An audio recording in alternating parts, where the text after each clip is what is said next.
welcome to the Axiom Curb Fucked news today, because it's a special edition. We're going to be, well, first of all, I'll tell you all these on the panel. We're joined by Stacey McLennan from Unity Peace Patrol News. We've got also allegedly Reese with us. We've got the usual Black Hole Bridger and the Stavatrabate also on the panel. Today's date's the 13th of May 2015. If you even care to register the date, that is. We're going to start off because we've got a lot to go through, and we're going to basically go through most of what's been put out today to do with articles from the lamestream and so forth. So we're going to start first with the BBC article, which is going to show us the cabinet that's put in place with the Conservatives, who they've got back in and what positions they're at. So if we can bring that article up, I'll have a look at that. That's the one. So it's election 2015, and who's in? David Cameron's cabinet. So we've got David Cameron, who became Prime Minister in 2010, sneaked his way in unelected. We had a mandate, but there you go. That's 5 years ago. Let's hope we can move on from that, because I'm sure there's going to be more stuff being thrown out throughout number 10, hitting the faces of many, coming to the front doors of most. So that's David Cameron. Let's see his junta for this year and the next 4 years to come. Oh, here we've got the old Gideon as usual. Didn't see he'd go. So we've got Gideon coming out with his new cuts preparation, and within his cuts, Cameron's not part of it, unfortunately. Probably would have been a good thing, but there you go. So we've got George Osborne. He's not only the Chancellor of Exchequer again, but apparently he's the first Secretary of State as well now. So he's making him the highest ranking cabinet minister after the Prime Minister, if you want to call him that. So let's scroll down to Theresa Whitmay. We'll get the next nearest to the hate speech out before we can face the axe or the hammer, and this isn't hate speech, but if you're going to call it that, then so be it. Theresa May has been reappointed to the position she has held since 2010, which is basically, you know, slowing down these inquiries into child abuse and much more stuff. So she's going to be surely to continue covering it up and postponing as much as possible. We'll carry on going down now because we've got Foreign Secretary Philip Hammond. He's also been reappointed as the Foreign Secretary, and he's been in that position since 2014. Everybody's best friend, Ian Duncan Smith, Work and Pension Secretary. Well, he must be, because a lot of people are voting for Tories apparently. So. And nobody's above the law. Well, no, you're not above the law, but if you're poor, then you ain't got no law. Ian Duncan Smith, he clings on to his position. He held through his missus, his wife, the coalition's period in office. Defence Secretary Michael Fallon, he was the Energy Minister a few years ago. I think he got fed up of that with all these emails he were receiving. So they appointed him to be the Defence Secretary. See what he can do with that. He's been in that position since 2014 and continues. Cut it. Oliver Letwin, not really spoke about much. Not many people get to read articles from him, but just as well. He's been promoted. Articles in the park, hasn't he, again, because they were too heavy for him. Promoted to the cabinet as Chancellor of the Duchy of Lancaster, his overall charge of the cabinet office. Go down to Dr. Hunt. He was appointed to Health Secretary in 2012 and remains in the post. Sure to privatise a bit more at NHS, no doubt, or what's left of it. Leaders of the House of Commons, who've got Justice Secretary Chris Grayling. He's been made the Leader of House, replacing William Hague, who is no longer an MP. Apparently he's going to get himself a nice job earning 20,000 into millions. Somebody said it was 20 million, but I don't know about that. Not done my research, but there you go. Justice Secretary Michael Gove, a former Education Secretary, is moved from Chief Whip to take up the Justice Secretary's position held by Chris Grayling since 2012. Is that Joe 90 without the strings? Oh no, they have got strings, sorry. We've got Education Secretary here. This is Nikki Morgan. She continues as Education Secretary after appointment last year. I think she took over Michael Gove. He were originally in Education, were he not? Leader of the House of Lords, next one. This is Baroness Stowell. She retains this position and has been made a full member of the Cabinet. With the checkered dots. Sajid Javid will take up a new role as Business Secretary. In the last Parliament, he held the role of Secretary of State for Culture, Media and Sport. He's going to be needed for all footy fans, no doubt. Energy and Climate Change Secretary Amber Rudd. She's to be the Secretary of State for Energy and Climate Change. This post was previously held in the last Parliament by Lib Dem Ed Davey. But now the Lib Dems have gone, the Conservatives have got full control. Well, that's what everybody wanted apparently, so only good things to come to benefit the people, I suppose. John Whittingdale will take up this role as the Culture, Media and Sports Secretary. He's going to be working in the Commons Culture Select Committee, the chairman, or before he was the chairman. Environment, Food and Rural Affairs Secretary Liz Truss. She held this position during the final year of the coalition government and will remain in post. International Development Secretary Justine Greening. She was appointed the position in 2012 and continues in the post. If you want to have a bit of a cheaper fare on your trains and buses, then Patrick McCloughan, your man, remains in this position after taking over from Justine Greening in 2012. At least he's knocking before he goes in. Communities and Local Government Secretary Greg Clark was promoted to the Cabinet after being Minister for Universities, Science and Cities for the last year of the previous Parliament. He replaces Eric Pickles. Northern Ireland Secretary Theresa Villiers was appointed Northern Ireland Secretary in 2012. She also continues in her post. Wales Secretary Stephen Crabb has held this position since last year. He remains in his post. Scotland Secretary, a Conservatives only MP for a Scottish constituency, David Mundell, who served as a minister in the department from 2010 to 15. He takes this position. Two Lib Dems, Michael Moore and then Alistair Carmichael, held it in the coalition.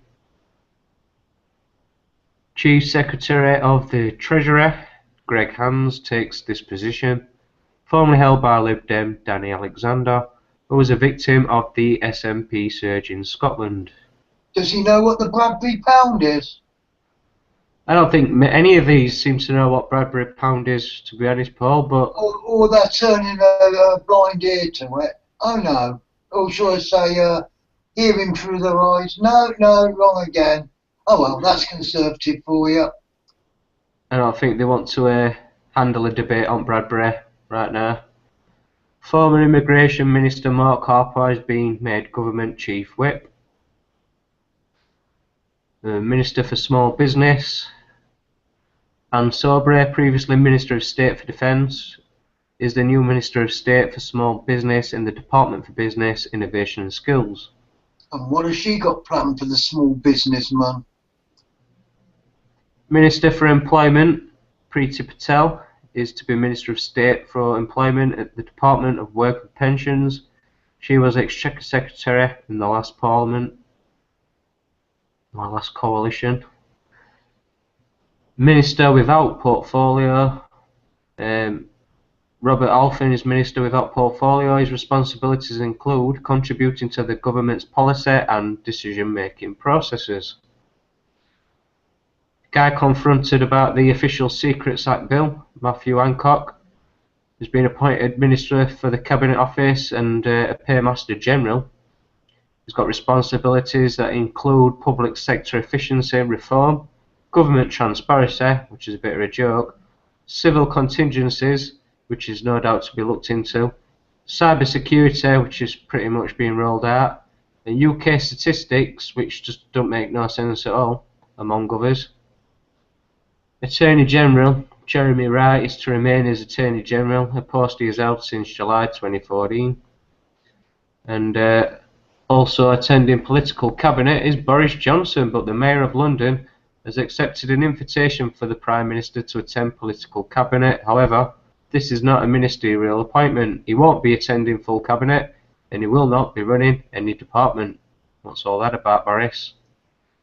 Party Chairman Lord Fieldman is appointed Conservative Party Chairman and will attend political cabinet. He replaces Grant Shapps. Some other ministerial appointments are: Grant Shapps is the Minister of State and Department of International Development. Joe Johnson becomes Minister of Universities and Science at the Business Department. Alistair Burt becomes Minister of State and Department of Health. John Hayes becomes Minister for Security at the Home Office. Penny Mordaunt becomes Minister for the Armed Forces and Minister of State at the Ministry of Defence. Mark Francois becomes Minister of State at Department for Communities and Local Government. Ross Altman, he becomes Minister for Pensions at the Department for Work and Pensions. Philip Dunn becomes Minister of State, Minister of Defence Procurement at the Ministry of Defence. Ed Simpson becomes Minister of State at the Department for Education. George Eustace will become Minister of State at the Department for Environment, Food and Rural Affairs. Anne Milton will become Deputy Chief Whip. Andrea Leadsom will become Minister of State at the Department of Energy and Climate Change. I think that's Blackall's closest friend with the Conservatives. Nick Bowles remains Minister of State for Skills at Department for Business Innovation and Skills. Theresa Coffey will become Deputy Leader of the House of Commons. Harriet Baldwin becomes Economic Secretary to the Treasury, City Minister in brackets. Francis Maude will become Trade Minister at the Foreign Office and Business Department. Tracy Crouch becomes Sports Minister, and Rory Stewart becomes a Minister at the Department for Environment, Food and Rural Affairs, and all in all together they become the New Britain Order. What about that? So let's look into it now. We're going to take you into the next article from Infowars.com. It's today's article by Paul Joseph Watson. Let's try and bring that up. We are having a bit of technical issues with the Hangouts today, so we will try and get there. This is the one. Yeah, so it's the new UK law that could criminalise politically incorrect opinions. BBC said criticisms of feminism, homosexuality may be characterised as extremist. Can open up for comments, guys, if you want to get involved. A chilling comment by British Prime Minister David Cameron suggests that even people who obey the law won't be left alone by the state if they engage in anything the government deems to be hate speech, including bigotry and potentially criticism of homosexuality and feminism. Preparing to introduce a new counter-terrorism bill later this month, Cameron laid the groundwork for the measures by remarking that the state not interfering with people's lives if they obey the law was a failed approach. For too long we have been a passively tolerant society, saying to our citizens, as long as you obey the law, we will leave you alone. It's often meant we have stood neutral between different values, and that's helped foster a narrative of extremism and grievance. This government will conclusively turn the page on this failed approach, Cameron stated. The London Independent branded the quote the creepiest thing that David Cameron has ever said. And that says a lot. For too long we have, well in quotes, for too long we have been a passively tolerant society, saying to our citizens, as long as you obey the law, we will leave you alone. It's often meant we have stood neutral ground and values, and that's helped foster a narrative of extremism and grievance. This government will conclusively turn the page on this failed approach. Just read that again if you've not registered on that before. Or read George Orwell's 1984. Yeah, well, George Orwell's 1984 was the last broadcast we did, and we didn't really intend to get back as quick as we have done today, but this is an emergency call now to everybody, whether you're a truther, potted sheep, somebody who defends system, somebody who just don't know what to do. This broadcast goes out to you all, I think. Yeah. That speech is the jackboot coming down if people don't understand what's being said there. Well, according to the BBC News, the new anti-radicalisation laws could even ensnare those who voice politically incorrect opinions. Incorrect opinions being disagreeing with the so-called government. It says the British consensus. It does say the British consensus, but I'd like to challenge that and ask, what is the British consensus? What is the British consensus? That will be the new world Britain, won't it? Yeah, the British consensus is whatever Cameron and his cronies deem it to be. Well, if that's the case, just like the elections, or should I say, selections were. So if you're going to base this on the British consensus and it's a new Britain order, then that basically tells everybody that we've already had a new order for quite some time. If they're going to be using the consensus, that is. Does it not? See, the lineup they've got in that cabinet as well, it makes it look like pretty much like a line of Muppets, you know. Got Ian Duncan Smith, which most people shouldn't really say on air what they want to do, but they want to do something. And yeah, it's just the people that are there. They're all like, they're so far from reality. It's actually unreal, you know. Like there must be. I mean, we've got George Osborne. He's known, being in the House of Commons, to be off his head on narcotics, you know. So well, it's our reality now, isn't it? It's the thing.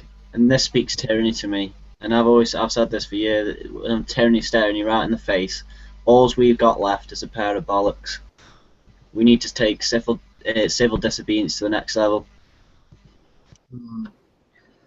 It will have to be done. It still will have to be done peacefully, because if we don't do it peacefully, even just by what they're saying, they're hoping that we don't take it peacefully, and they will be sending in agent provocateurs. Oh yeah, they will. So they can then bring in the Civil Contingency Act, and anybody that don't understand what the Civil Contingency Act is, basically it is military law, and there will be curfews, and you will not be able to go out at a certain time in the evening until certain times next morning.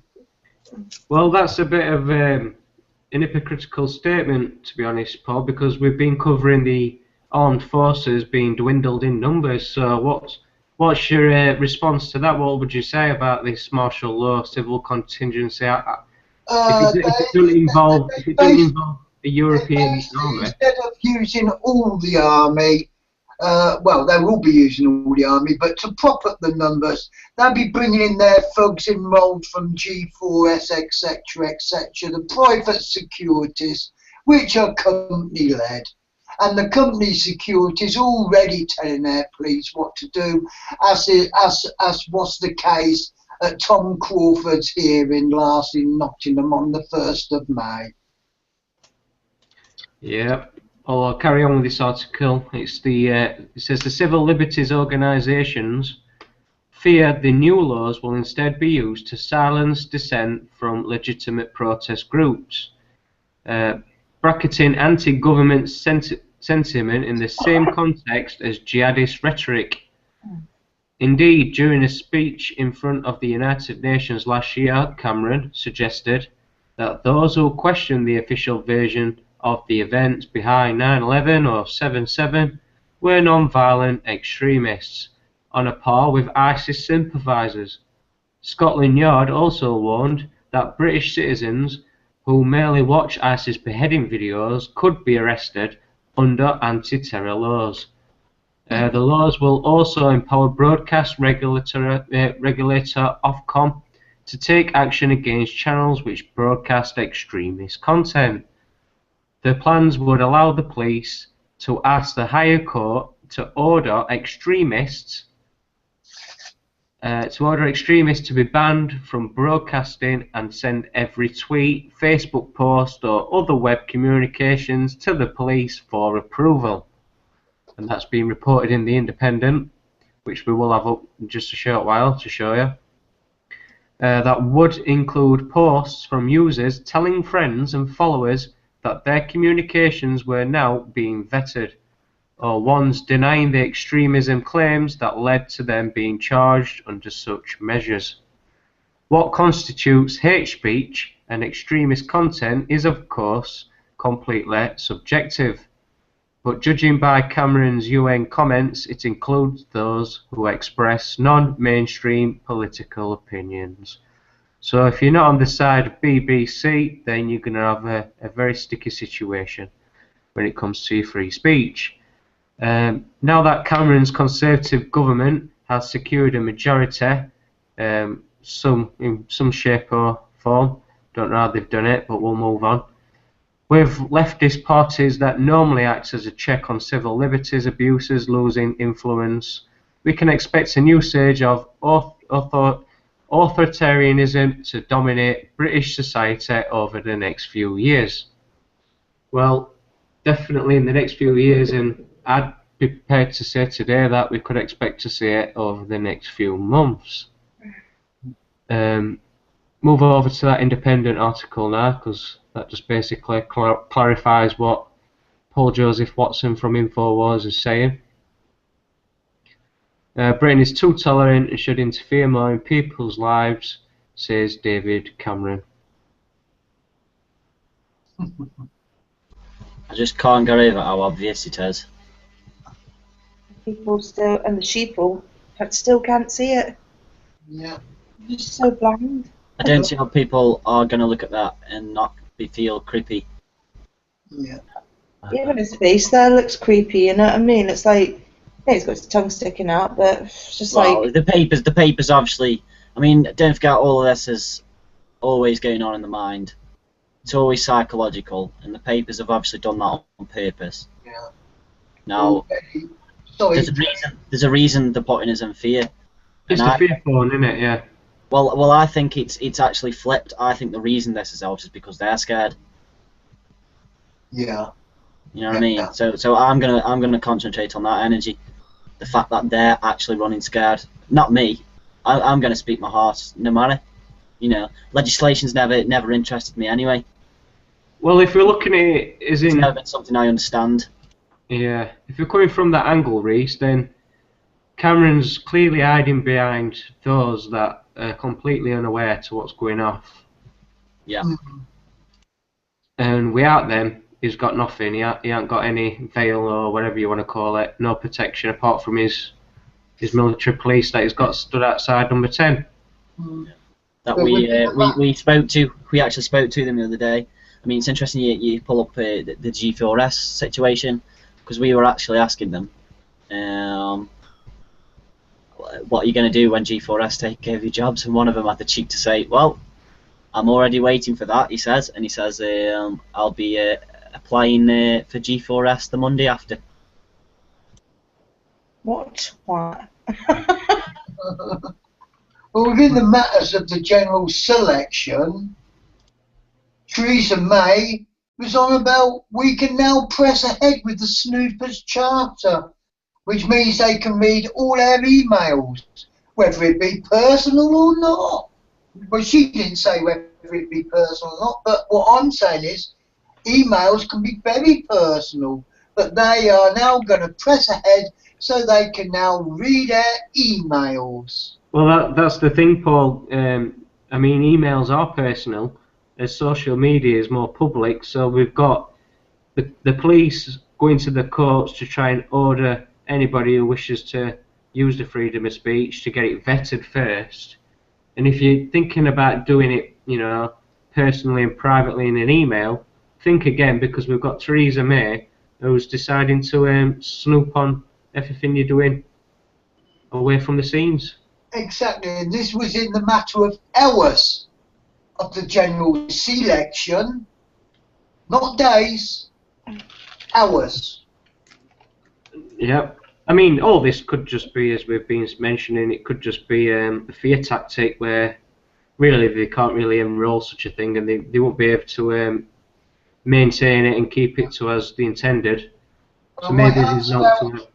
My hands are out ready. They can put the handcuffs on me because I am going to speak my mind by the old laws, not these stupid acts that they're bringing in. They might as well just go on a stage because that's all their acts mean to me, is they're acting on a stage.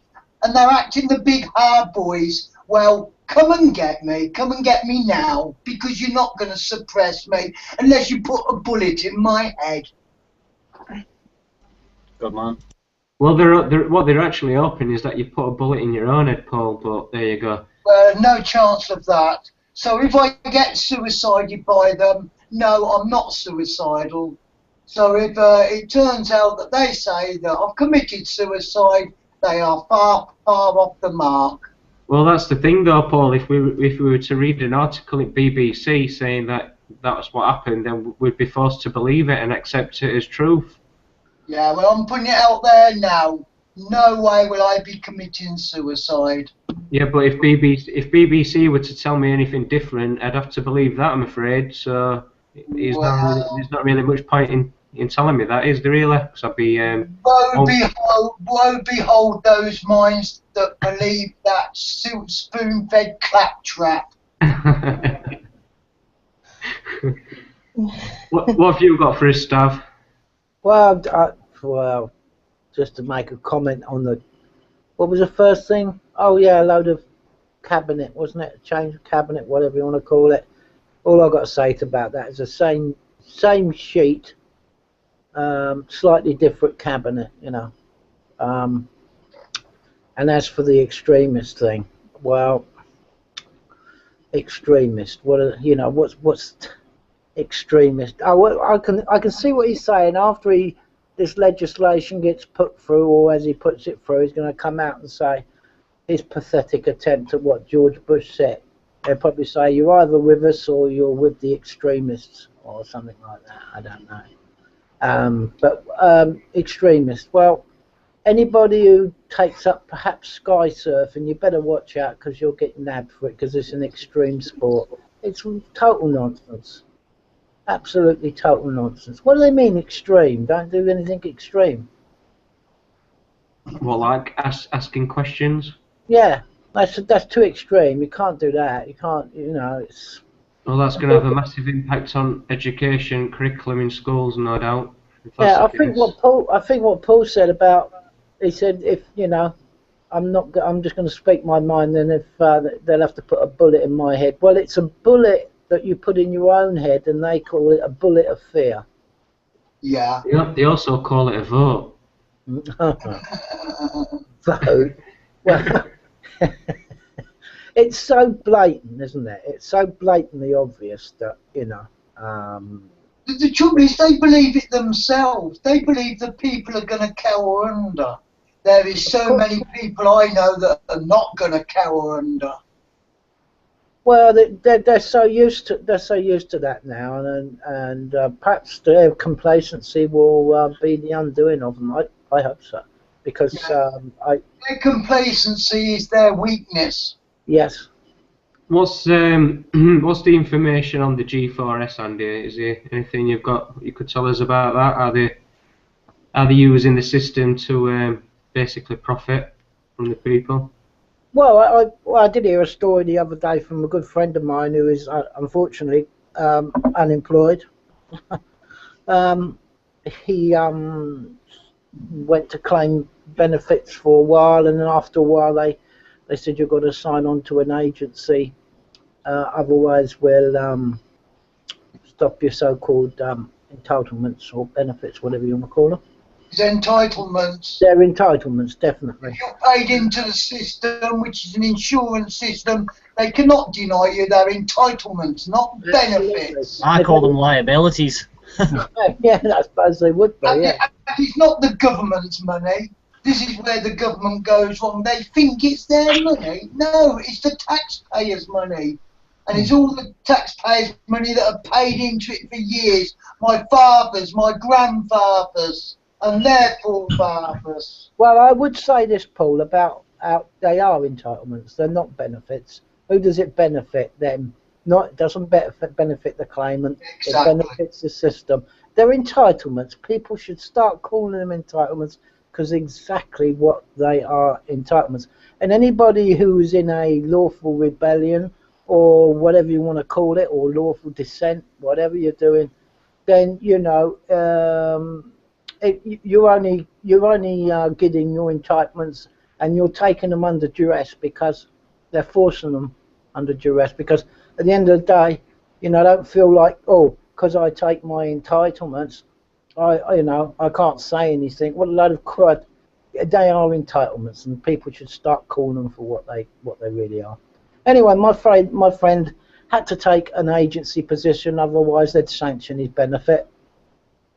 So he has to go to an agency every day, and spend 2 or 3 hours there, applying for at least 10 jobs, and that's the criteria for him qualifying for that day.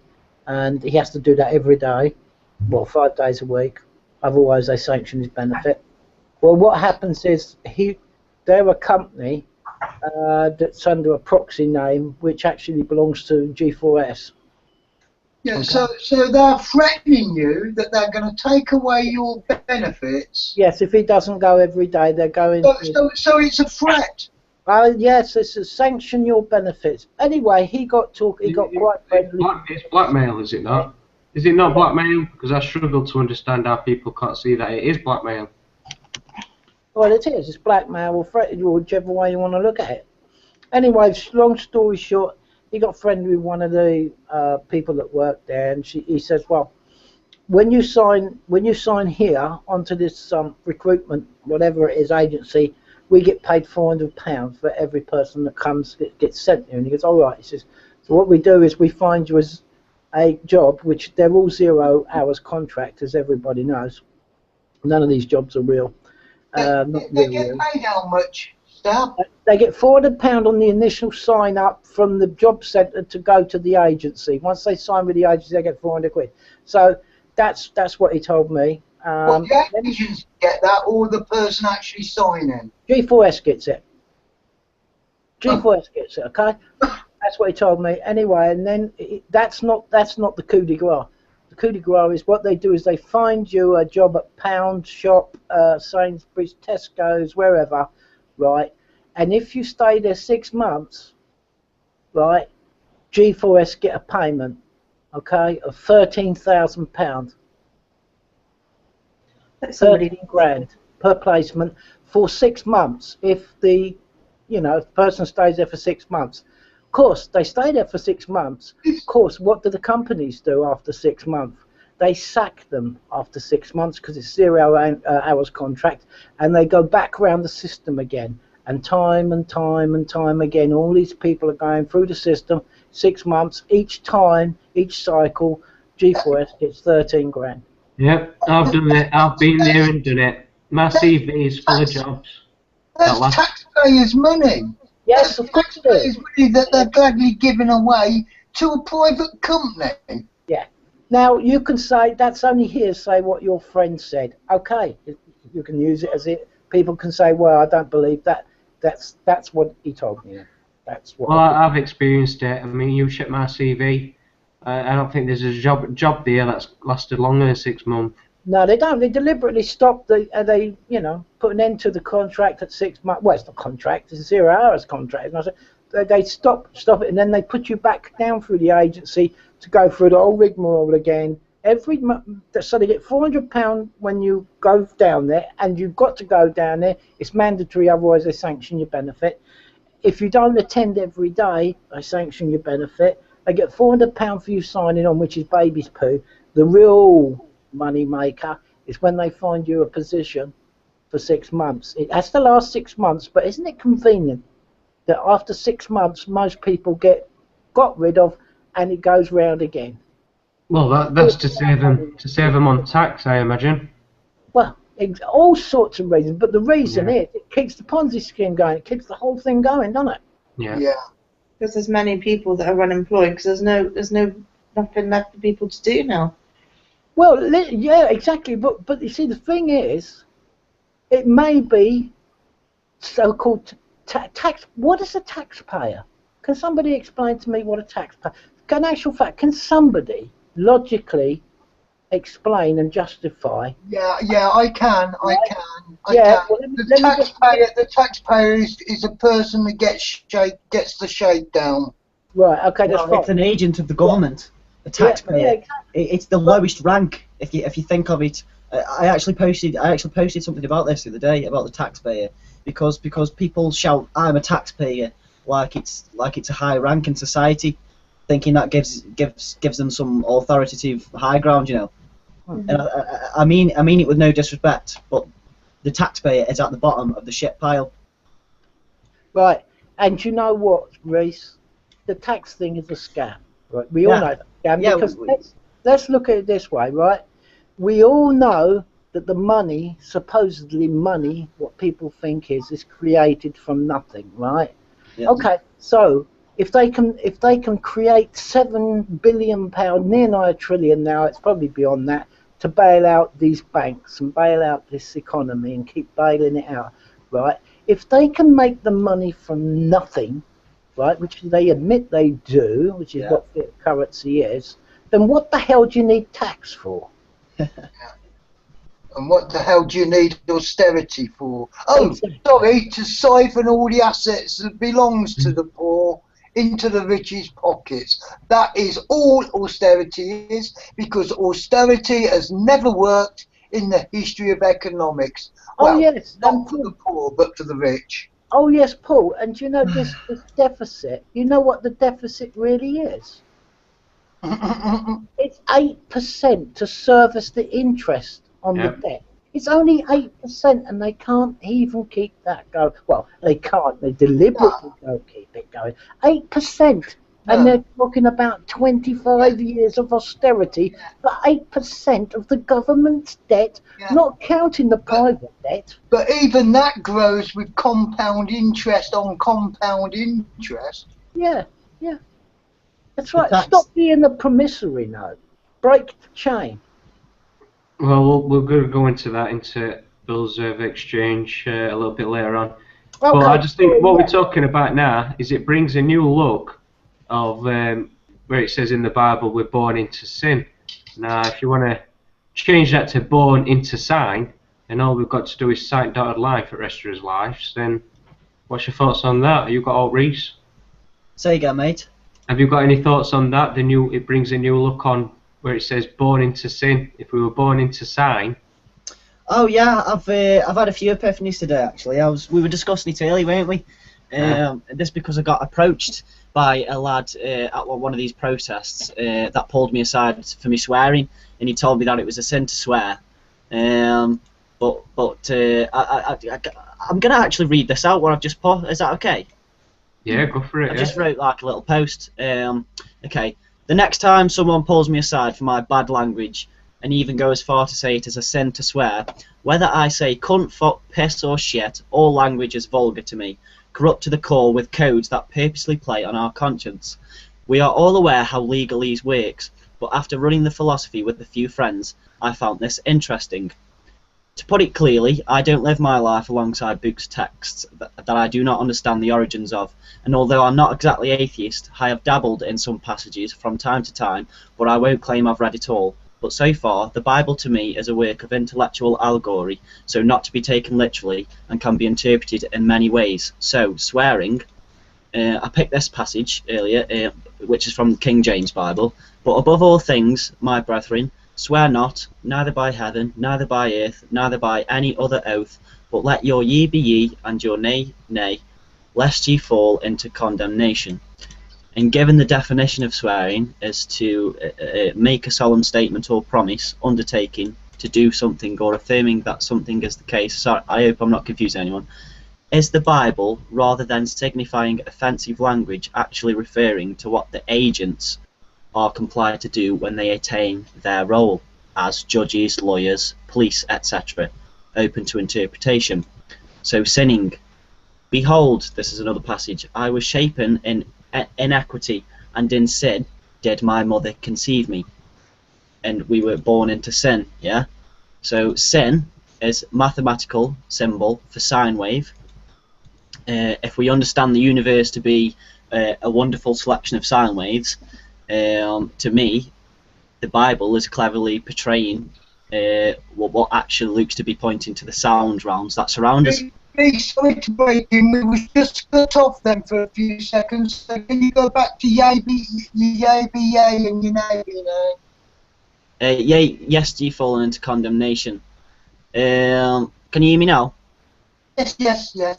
Given the definition of swearing is to make a solemn statement or promise, undertaking to do something or affirming that something is the case, is the Bible, rather than signifying offensive language, referring to what the agents are compelled to do when they attain their roles, i.e. judges, lawyers and police? And obviously, because he said that I was sinning, I thought I'd break down that word, right? Sin. Now, sin is mathematical symbol for sine wave, and we understand the universe to be a selection of sine waves. So, cleverly, than first portrayed, the book actually looks to be pointing to the sound realms that surround us. From my perspective, we know words are weapons. You stick an S at the beginning, they become swords. You can use a sword to slay, or you can use a sword to save. It's up to us what we do with it. And I like to fucking swear. So yeah. There you go, that just adds on to what I was saying, is being born into sign. All we've got to do is just sign this and sign that for the rest of his life. Man, yeah, you've come at it from that angle as well. Oh man, you give me another epiphany. But there's not else much you can do with your life apart from, you know, sign dotted line. Shall we explain to the broadcast what we came up with here with the word truth? Because we were trying to break down the phonetics of truth, weren't we? Yeah. And the only thing that we could pick up from it is the fact that it's got a U in the middle, and if you take the U out, it doesn't make sense, and that is the truth. Yeah. It's got to have U in the middle. Yeah. Exactamon. Beautiful. Yeah, lovely that, Reese. Nice thoughts. Let's move on to the next article that we've got, which is it's Gove with the 13 basic rights you're going to lose. If you've got that article, hold on. Right, this is it. It's the 13 basic rights you're going to lose under the new Conservative government. Mind control, for those that don't know the Latin. The Tories are planning to scrap the Human Rights Act, and we should all be deeply concerned, argues Richard Beach. So, I'll let you take us into this, Stav, if you don't mind. If you want to read this out to viewers and listeners. Right, okay. I'll have to bring it up bigger because I can't. Well, I can actually if I can't actually see it because it can be enlarged from the other end. Okay, hang on. How do I move it? I can't move it. I'm not in control of it, am I? No. The Tories are planning. No, come down a bit more, Stace. Yeah. Yeah. All right. Yeah. We'll pick up the phone and dial a number of any teacher you know, or at least one who has taught in English schools over the past 5 years. I've not read this whole of this article. Ask when they are about Michael Cove and remember every the right to life, the right to be tortured, the right not to be tortured, the right to not to be slave, the right not to be punished if you haven't broken the law, the right to private family life. All these rights, I presume that PJ, just quickly, because I've not really read the whole article, only some of it, is this all the rights in the human rights, yeah? Yeah, it's in the European Convention of Human Rights. Right, Yeah. well, I've got mixed feelings about when that was brought in, and I'll be honest with you. I'm more along the lines of the constitutional rights that this country's had for hundreds of years. Yeah, well, human rights was actually predicated on the Yeah. Well, a lot of these are copies of what's pretty much written in the Magna Carta 1215 or whatever. So, basically, I'm not saying that they're a bad thing or a good thing, right? But the fact of the matter that I think this human rights, because it was brought in as a European Convention of Human Rights, and it was brought in 1997 by Tony Blair's government. The fact is, people accepted rights that was given to them by a politician or a group of bureaucrats. The only problem is with that, if you accept statutory rights, because that's what they are basically, they can be taken away. Mm. So that's where I wouldn't actually use, if I had to stand up for one of my rights, okay, I would actually use the constitutional rights of this land where I am sovereign, where I was born, and that's England, UK, British, whatever you want to call it. My rights are with this land where we are, and regardless of the powers that were given over treasonously by previous governments and the monarch, they're all treasonous acts, and they're all unlawful in my book. So anything to do with the EU is unlawful. So I have mixed feelings about the European Convention of Human Rights, because people don't realise that really it's unlawful rights that they offered the people, because it was a treason committed by previous governments all the way back to the Edward Heath's governments that brought these about. So if they're unlawful rights, in my book, they're not rights at all. And I anyway, absolutely agree with you there. Would you say it's more of a license? Yeah, probably. But then a license is only, Permission to do something want that's one? unlawful. Do you want one? No, thank you. Okay, bye-bye. That's all a license is. Yeah, but what actually worries me, this is a double whammy binary trick by the so-called politicians, because if they're doing away with the human rights, which means they're taking them away, as Staff has just said, and they're on about bringing in a new constitution, which is what they want and not what is the Magna Carta and the proper constitution. It means they can take away and put in that new constitution what the heck they like. Yes, that's exactly what I was going to say, because what it's really about, this double think, because they're using the human rights European Convention of Human Rights, right, as a way of scamming people that are not aware of their sovereign common law rights, which is constitutional law, constitutional rights, which is what they're really getting rid of. The human rights, they know they could get rid of at a strike of a pen. Any European bureaucrat that's not even elected by us can do that, if people are not aware of that. Any jumped up fart in Brussels with a suit on, non-elected, can get rid of these rights, and you wouldn't have a say about it, because they were the ones who gave them to you. So I say it's all a bit of a con trick, double think, whatever you want to call it, like Paul says, and the real reason they're doing this is to bring about the destruction of the British Constitution, if that's what you want to call it, and that's, Settlements Act, the English Bill of Rights, which is only the Declaration of Rights in statute, right?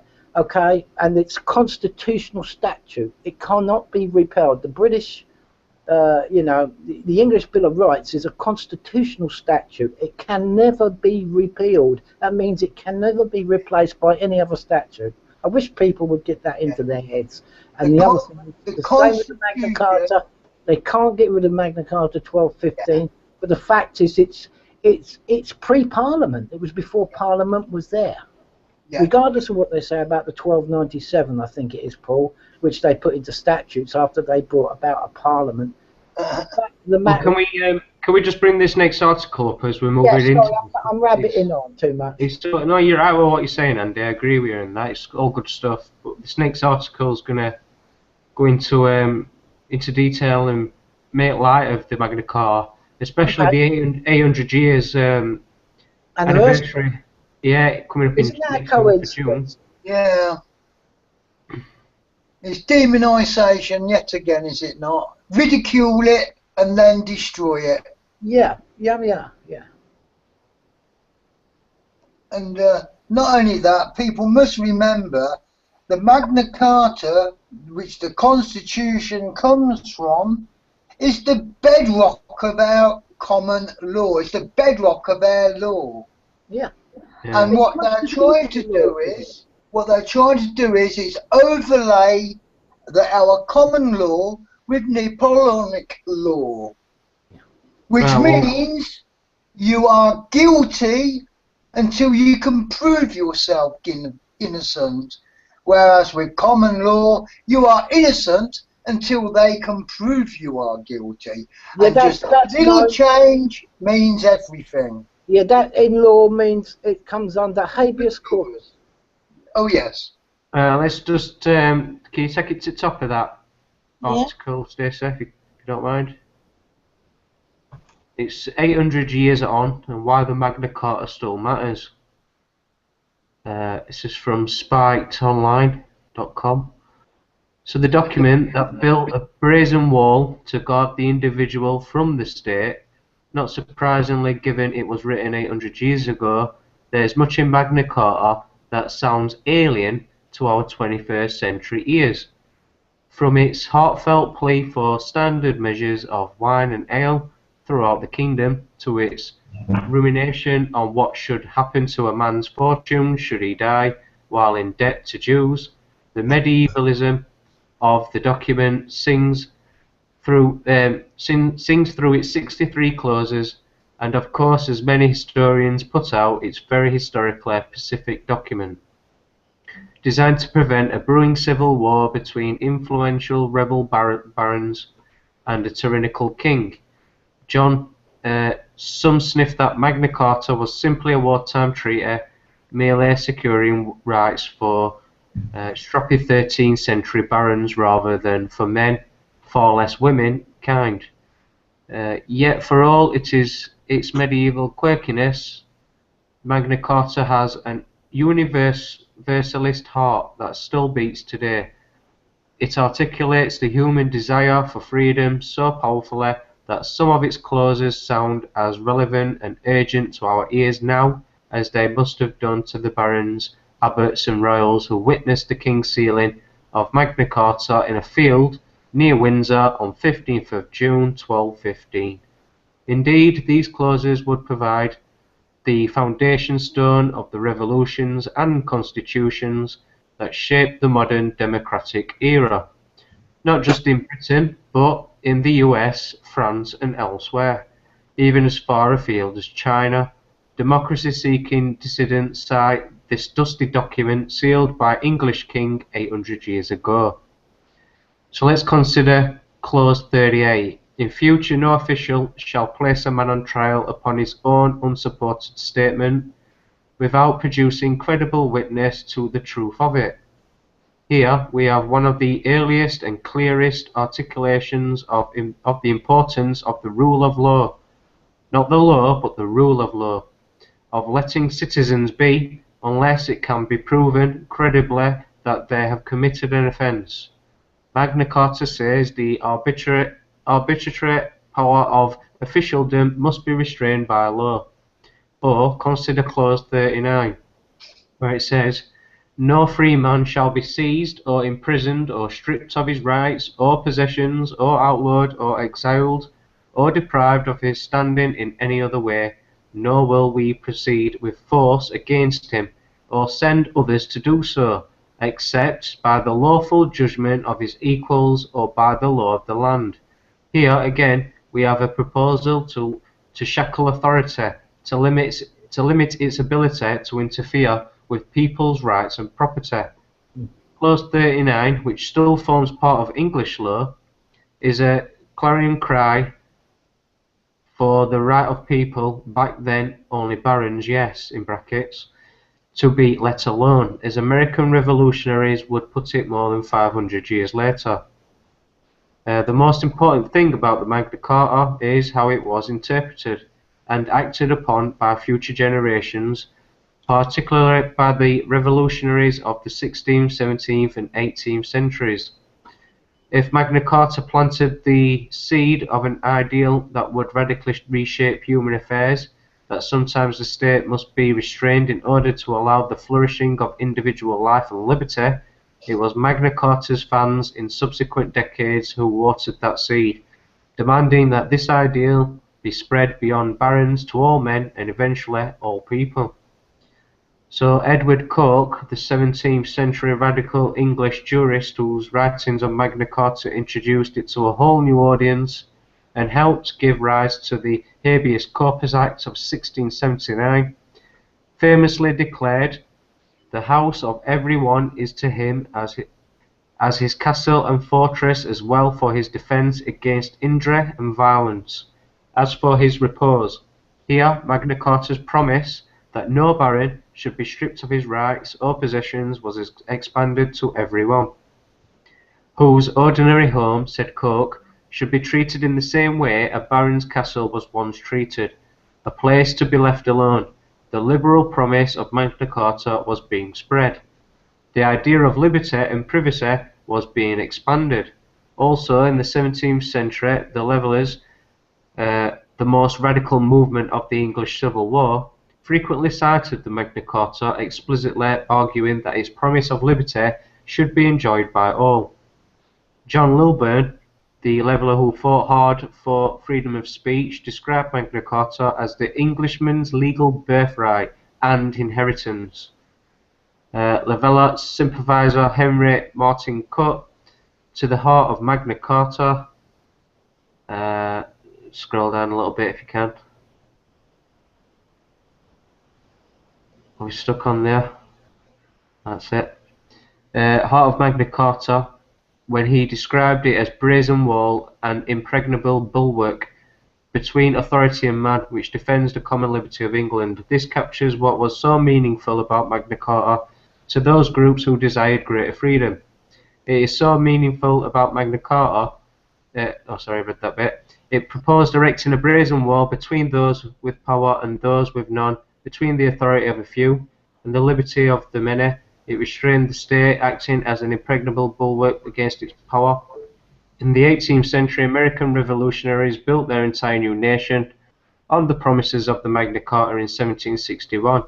The Massachusetts-based American revolutionary James Otis gave a fiery speech against Britain's use of writs of assistance in America, which allowed it to access citizens' homes and their personal records.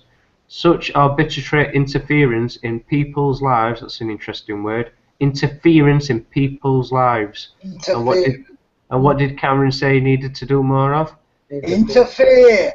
And effects went against the ideals of the Magna Carta, he said. As the sealing of that document in 1215, said Otis, American independence was then and there born. The Fourth Amendment of the US Constitution, which articulates the right of people to be secure in their persons, houses, papers and effects, granted to all Magna Carta suggestion that people... Sorry mate, Truth Machine wants to come in. I'll try and get a link to him, tell him I'll bring him on. Right on. Hold on, I lost where I were there. Did anyone have a marker for me? Well, anyway, it's self-explanatory. It does go on and on. But what was this about? Was it 2001, Andy, where it was? Listen, guys. The mechanism is in place for lawful rebellion now. It was brought. Article 61, right, was brought in by 25 barons and presented to the sovereign at the time in 2001. Okay, they invoked Article 61 of the Magna Carta in 2001. It should have. You could have brought it in any time. It has been brought in before, but once before this, but it was invoked. Article 61 was invoked by 25 barons, signed and sealed, taken to the sovereign, the Queen, right, delivered to the Queen, right, with saying that she was, she'd done wrong because she'd signed over royal assent to sign over foreign powers, sign powers over to a foreign land, which was at that time the Lisbon Treaty to the EU. The Parliament passed it, so basically Parliament was in treason, and unfortunately the Queen put herself in treason by giving it a royal assent. So the barons invoked Article 61, which no Prince Pilate, and it's even in the English prolate, it's in the English Bill of Rights, you can check this all out too, was to sign over any power of this land to a foreign land, any powers, any laws, right? So they invoked Article 61 in 2001, it's all there, it's been invoked. They gave the Queen 40 days to redress, to, undo the committal of treason by her and her Parliament. So they waited 40 days. All she done apparently was give the matter to her Parliament and handed it over. So basically there was no redress. There is still no redress to this day. So Article 61 has been invoked. Everybody, according to the Magna Carta and the Constitution, should be in lawful rebellion. Everybody. And anything, governments from that date and everything else, everything that's put through elections, everything, more signing the powers, wars, everything they do is an act of treason from then onwards. And let me just add to that, Andy, while you're on that thing, because I'm looking at an article now which we'll try and get up on screen if we can. It's there. You can find the newspaper articles of 2001. It's still on the internet. Yeah, well, I'm talking about something else which might slightly go off topic. I'm not meaning to, but I've got to mention it. It's also going back a few years now. I think it was 2013, 2014. Well, There's a few things. Let me break it down. First of all, I'm talking about is the Queen's arrest being imminent. It's the Queen has granted herself and her family a new right of absolute secrecy, unsurpassed in British history, in an attempt to cover up paedophile claims and arrest warrants. Right. Royal family granted new right of absolute secrecy, which we all can remember. Hopefully, we can all remember that that's what happened. Looking visibly shaken and exhausted after the relentless attack on her crown, the Queen has taken this last-ditched attempt to silence the paedophile rumours in connection with the Yew Tree police investigation and her Jimmy Savile connections. Yeah. The Queen is taking the only option she has open to pull down the shutters and hope for the best.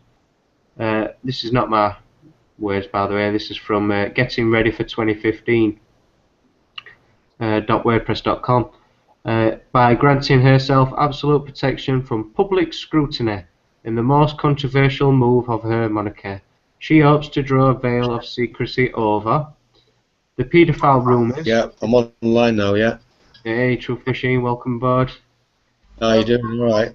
Yeah, doing good. Just reading out that Brussels International Court when 6 judges found Queen Elizabeth, Prince Philip, Catholic Pope Joseph Ratzinger, and 37 other elites guilty of crimes against humanity. Can you remember that, Truth Machine? Yeah. February 25th, 2013. So if you had any doubt that Queen's, might have got her hands tied behind her back when it comes to Magna Carta, there you might want to look up that. Well, then that's an act. If you look at what she's trying to do there, that's an act of treason in itself, because she's not got the powers to do that. Since the Baron's Oath, Article 61 was invoked in 2001, Article 61 of the Magna Carta, then anything from that is just it's unlawful, and it's also an act of treason, because they haven't given the redress to the barons and everybody in the country, because that's what it's all about. So let them try and hang. And that means any court decisions, anything to do with, if you aid the government, right, you're committing treason yourself. You can be charged with misprision of treason. So everybody should be in lawful rebellion according to the Constitution from that date. Otherwise, you are actually, people who voted the other day was an act of treason. If you look at it through the Constitution, if you read about it, that's basically what it is. So, if you were taken to court, dragged to court over anything like that, if you could just say to them, look, I'm in lawful rebellion, anything in aiding you in any way is an act of treason. In actual fact, you bringing me in trying to do this is an act of treason, because you're trying to do treasonous things, because all of this, they never got the redress. You'd have to look into it a little bit more yourself, but basically, and they won't want to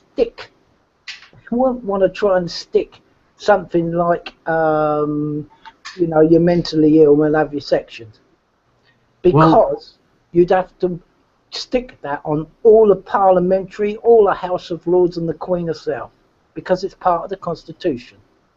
Well, let's go back to the British Bill of Rights. Let's just, entertain the thought of it actually. Well, you don't do that. People don't understand. If people consent to that or don't stand up in the street over this new British Bill of Rights, then it is game over. It really is.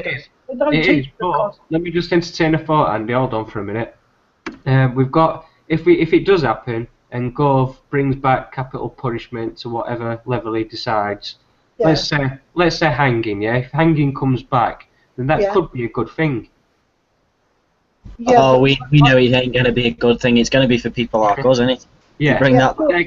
They're going to bring it as if all these people committing corruption, and it's going to be used because they're not above the law. Let's remember Ian Duncan Smith's words. So if we're manipulated to think, if we're manipulated to think like that, then the only thing that's going to stop this being brought in is the European Union. Europe should surely block it. And if we don't see Europe blocking it, then we're in deep trouble. Yeah, but you can't rely on Who's got that up? Is that you? You can't rely on the European Union doing anything good for anybody. It's not there for the good for anybody. The European Union wants us collapsed anyway. Yeah, we know it's not, but for those that are listening that aren't quite sure, they don't really understand where we're coming from, then oh, fucking Cameron. Let's try and explain it in a way where people can relate to it. Does anybody know what diplomatic immunity means? No. Do you know what diplomatic immunity means, PJ? When you can get involved in stuff and make decisions and you're immune from consequences, is that not what it is? That means all the bureaucrats in Brussels, all the parliamentary people, everybody, right? Any bureaucrat is beyond the law. You'll never get those heads in the rope. And you think in a new British Bill of Rights, right, will have that in it. So it won't be their necks in the noose, would it, if they brought capital punishment back in, because they have diplomatic immunity.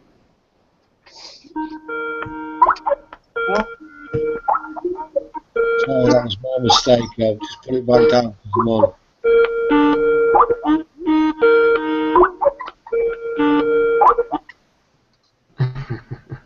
Right, so what about let's entertain a few things that we could possibly expect. What about debtors' prisons, Andy?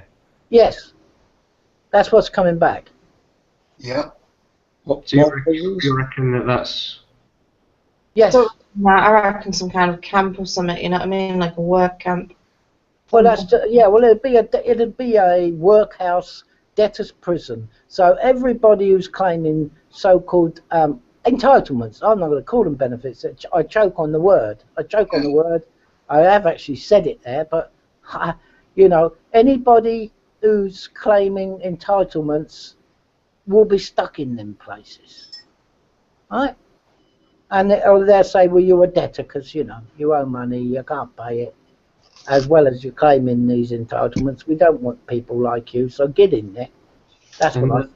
And that'll be, what, another £13,400 for G4S, no doubt? Probably, yeah. That is the reason why they are privatising the prisons. America has already got it. It's the prison industrial complex. I don't know if we've got any thoughts from Truth Machine. I know he's only just stepped into this broadcast, so... No, what I'm doing in the minute, I'm just listening to what you guys are saying. I need to get to sleep because it's 6 in the morning, but I just want to go to sleep listening to you guys chatting away about what what subjects are being brought up, and some of it I'm new to myself and I'm learning. So I'd rather just sit and listen and take in what you're all saying. Like, hey, yeah, cool. For yourselves. Well, as far as the European Union's concerned, what you guys were talking about a few minutes ago, was I thought we was pulled out or something like that. Pull out the EU or something. No, we're a full European member, right. But we don't have the euro. That's all. We've still got our own sovereign currency, supposedly a sovereign currency. Yeah. Sure. So was it something about human rights or something like that? That was on about fucking pulling out of that. Then? Well, that's Cameron's attempt. Yeah. We are actually on air, Truth Machine. Say again, mate. We are actually on air. Oh, right. Okay, hello. What it is Cameron's got the plans and measures put in place to attempt to try and take away his human rights and introduce some sort of British Bill of Rights, which shall be completely different from human rights. But we're trying to also put across to the audience and the viewers, listeners, that it's not really the European Convention of Human Rights that you need to concentrate and try to protect. It's actually the Constitution, which is the Magna Carta, that you should be protecting. And with it being... the British Bill, we already have, PJ, we already have a British Bill of Rights. We have the English Bill of Rights, 1668. It's already there. That's the English Bill of Rights, though. Pardon? That's the English Bill of Rights. Well, are you not in England? I'm in England, but for those in Scotland, won't like to say that they're in England. Well, they are part of the United Kingdom, the Union, so they are in with the English Bill of Rights, British Bill of Rights, they call it now. We already got one. It's there. And that's what they want to get rid of, as well as the other papers that the Constitution has made up. It's uncoded, yes, because it's not on one sheet of paper like the American Constitution, but it's sure as hell there. And one of the American forefathers said, it's the most incredible constitution in the world because you can't repeal it because it's not all written on one piece of paper. Exactly. See? We already have people. I don't expect a lot of young people under the age who never went to school before about 1971, apart from yourself, PJ, and maybe some other people. If you didn't go to school before, if you didn't go to school before that, and I dare say in the 60s, you wouldn't have a clue about the Constitution because they stopped teaching it. Yeah, it was purposely left off the curriculum, yes, so they can now indoctrinate the up-and-coming children into their way of thinking, and so they don't know their rights. The English Constitution, the Magna Carta and all the rest of it, Act of Settlement, the rest of it, right? Every other constitution in the Western world comes from it.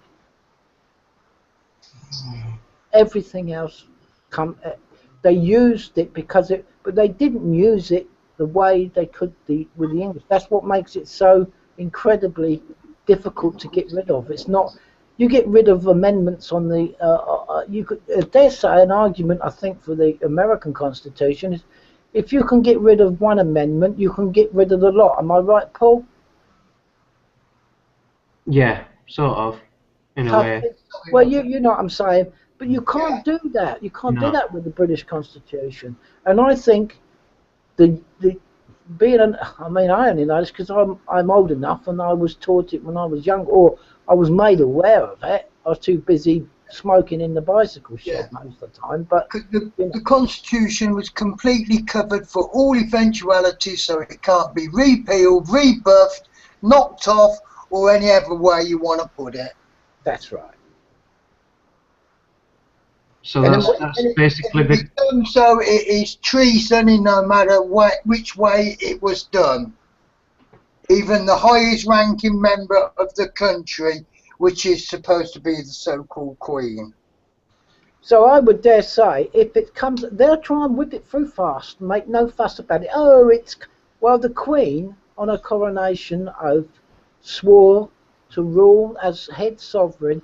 Everybody's sovereign in the UK if you're born on the UK land. I'm not going to get involved with people that have come here from other lands and want to live here.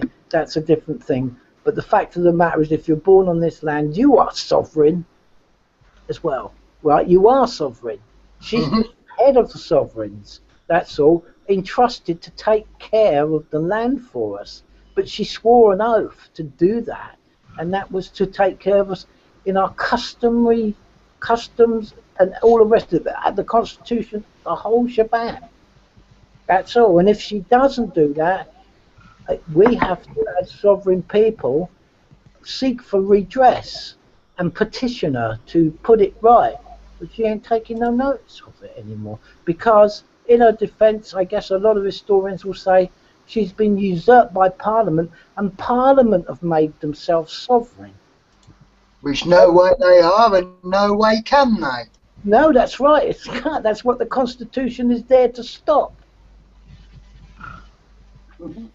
But young people need to learn the British Constitution, learn the English Bill of Rights, the Declaration of Rights, which is what they had drawn up, the people, right? And then it was put into statute, and they called it the English Bill of Rights, didn't they, Paul? Yeah. So that, even if you look at Magna Carta and the English Bill of Rights, you'll get some idea. I mean, people shouldn't be accepting fines because they're forfeit and void. Because without conviction, they're void. You've got to have been convicted before you have to pay a fine. How can you pay? You know. I hear so many times from youngsters that the Constitution isn't relevant to today, yet they are so far off the mark they might as well be in outer space. Well, all I'm saying is that is the check and balance to it all. If people stood up, and that is what they should be protesting for, not about some fixed election. Yeah. And on June the 15th is the 800th anniversary of the Magna Carta. And I believe we all should get our plastic pitchforks and march down and claim it back, because it's ours, because it's never been taken away, because it cannot be taken away. We've got to do something special, haven't we, mate? Well, let's just recap. Let's recap on what we've seen, guys, over the past weeks and months. Yeah. Let's start with, first of all, we had Apvod, didn't we? Who tried to do which is an Ofcom regulator, yeah, if they like to call themselves that. We've got them trying to, dictate to everybody what they can and can't do when it comes to broadcasting and things. We've got Google not so long back saying that they're going to be the ones to announce what's true and what's false when it comes to like internet. We've got Cameron announcing that basically if you want to be if you want your freedom of speech, then you have to go and get it vetted by police first. We've got Theresa May with a Snoopers charter saying that even if you decide to do things privately, she's still going to be there to see. I mean, what do we need to go on? No, it's time people. I know people say, well, you can't go backstab because that's not going forward. That's a cop-out. That's a cop-out. People need to not re-educate because it's not in the system. People don't know. If not been told, they don't know. The Constitution, without that, there's no sovereignty. There's no sovereignty at all. You might as well go to any other EU country and say, I'll do whatever you like. You're the master. Mhm. You might as well do that. You might Yeah, as well just I'm give up. afraid the youngsters have been totally snowed over the last couple of decades. Yeah, that's right. And you know what? It's been put there, I think, right? The reason why they really, a lot of people say the only reason why the barons invoked Article 1 in 2001, right, was because certain barons, certain lords in the House of Lords, right, were threatened by Tony Blair that they were going to remove the peerage, yeah, and remove them non-elected people from the House of Lords. Yeah. But they went, no, you can't do it. It's unconstitutional. It can't be done. So they rebelled, but they were right wing, whatever you want to call them, and they didn't want the EU anyway. They didn't want the powers to be handed over to a foreign land. So they rebelled, and that's what. But I think they knew that long after a lot of these guys who done it have passed on. They were old, old lords or whatever. But they knew it would be a thorn in their side. It would always be there for the people to pick up. But the people have to wake up to pick it up. Yeah, yeah. As say, Tony Blair should not only be done as he has for war crimes, he should also be done for treason. Yeah. And any police officer or anything, or any anyone that works for the governments, MPs, elections and everything, they're all void and unlawful because of it. Anybody that's backed and supported these laws from the EU, which have been foisted upon us. Yeah, yeah. To redress for what the barons invoked, the Magna Carta for, they'd be straight out of Europe, no messing. That's foremost. All the treaties will have to be unsigned and chucked away that they've put through. Yeah, right? and this rubbish that we can't get out of it because politicians signed this, that, or the other. They're totally null and void. Yes. Totally null and void. Yeah. Somebody says to me, "Oh, we're in Europe." I say, "Not me. Not me. No way. It's actual fact. It doesn't exist to me." I am here. I'm not in Europe. Yeah, exactly. Exactly. But that is what people should be rebelling on. Lawfully, it's constitutional law. That's what the whole jurisdiction, the whole judicial system is built on constitutional law. Yeah. And it's not only the fact that constitutional law states all this, the fact that we're not in the EU anyway, because 1975, the vote was to join the common market for trade only. So and that was it. End of story. EEC. Yep. EEC it was called. Hey, don't worry, it's only just a little trade agreement. Yeah. You'll be able to get real pizzas from Italy. Well, what's that crap? So, I mean, all you youngsters, really, as Staff has been saying, read the Constitution, read the Magna Carta, get yourselves buffed up on it, because you have got rights. You have got unalienable rights that were given to you by God, which cannot be taken away by man. I would dare say it comes in inalienable rights and unalienable rights. I'm not very good, I ain't got many teeth for pronouncing them. They're both the same rights. Unalienable rights are ones you can't give away or have taken away from you. Exactly. And that's food, shelter, water, and quite a few other things, right? No government can starve you. No government can cut your water off. No government can put you in a debtor's prison. That's right. They're going to try, but let's see what happens. What's Reese got to say? Any thoughts? Well, I was just going to add what somebody said earlier. All men are created equal, but the thing is, people need to get out of the realm of operating in a commercial capacity, i.e. being a government agent. Yeah. Because I mean, I've got a court case coming up soon, and I'm baffled because, given the fact that I know all this knowledge and stuff, I have not got a plan at all. Because how the hell do I go into court as a man? Do you know what I mean?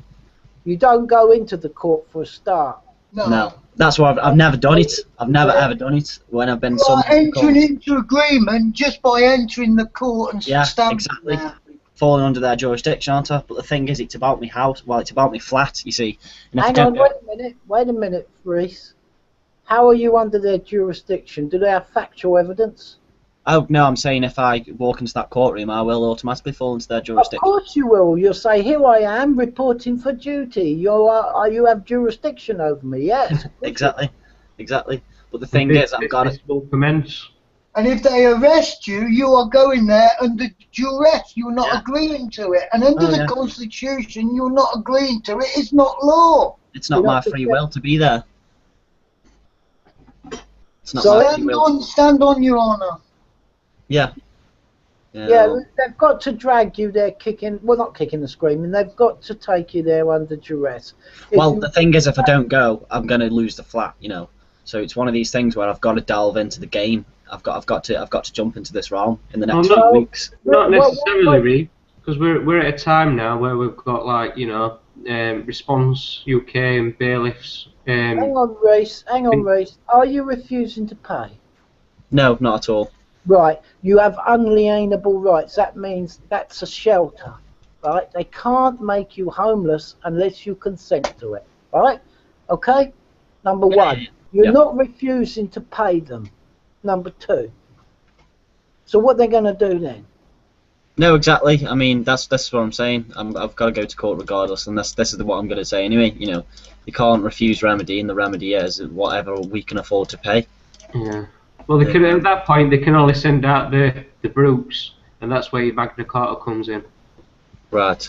I mean, I need to get my head together. To be fair, I'm hoping it shouldn't go to the boots on the ground situation. I reckon I should have it's on the 26th of May anyway, just in case, let you all know. Okay, mate. But the thing is, I live in a flat, so it's like going to be dead squashed on the balcony if everyone's going to be there. Well, You'll put the call out if you need us. Yeah, I will, man. Thanks. No worries. What you saying, Andy? I was just saying, Whereabouts are you based? So, Newcastle under Lyme. It's just off Stoke-on-Trent. Right, I'm from Darlington, but looks like I might be working down here in London at the minute, so Yeah. I need to raise cash to put on this gig that I'm doing, so it looks like I've got a few days' work here that will generate a couple £100. Sound. And with a bit of luck, I might get a couple of weeks' worth if they're happy with my work. I'm starting work at 6 in the morning. But this is through people like us who have got together and helping each other out. I mean, this lady lives in Richmond, Yeah, man. just outside Richmond.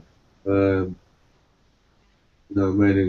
It's got it's a massive shed, but it's more like a fucking house in the back garden. Yeah. And, Remember, it was Margaret Thatcher that brought out that mantra, F you Jack, I'm alright. We are all responsible for each other. We are all humans. We are responsible for each other's welfare.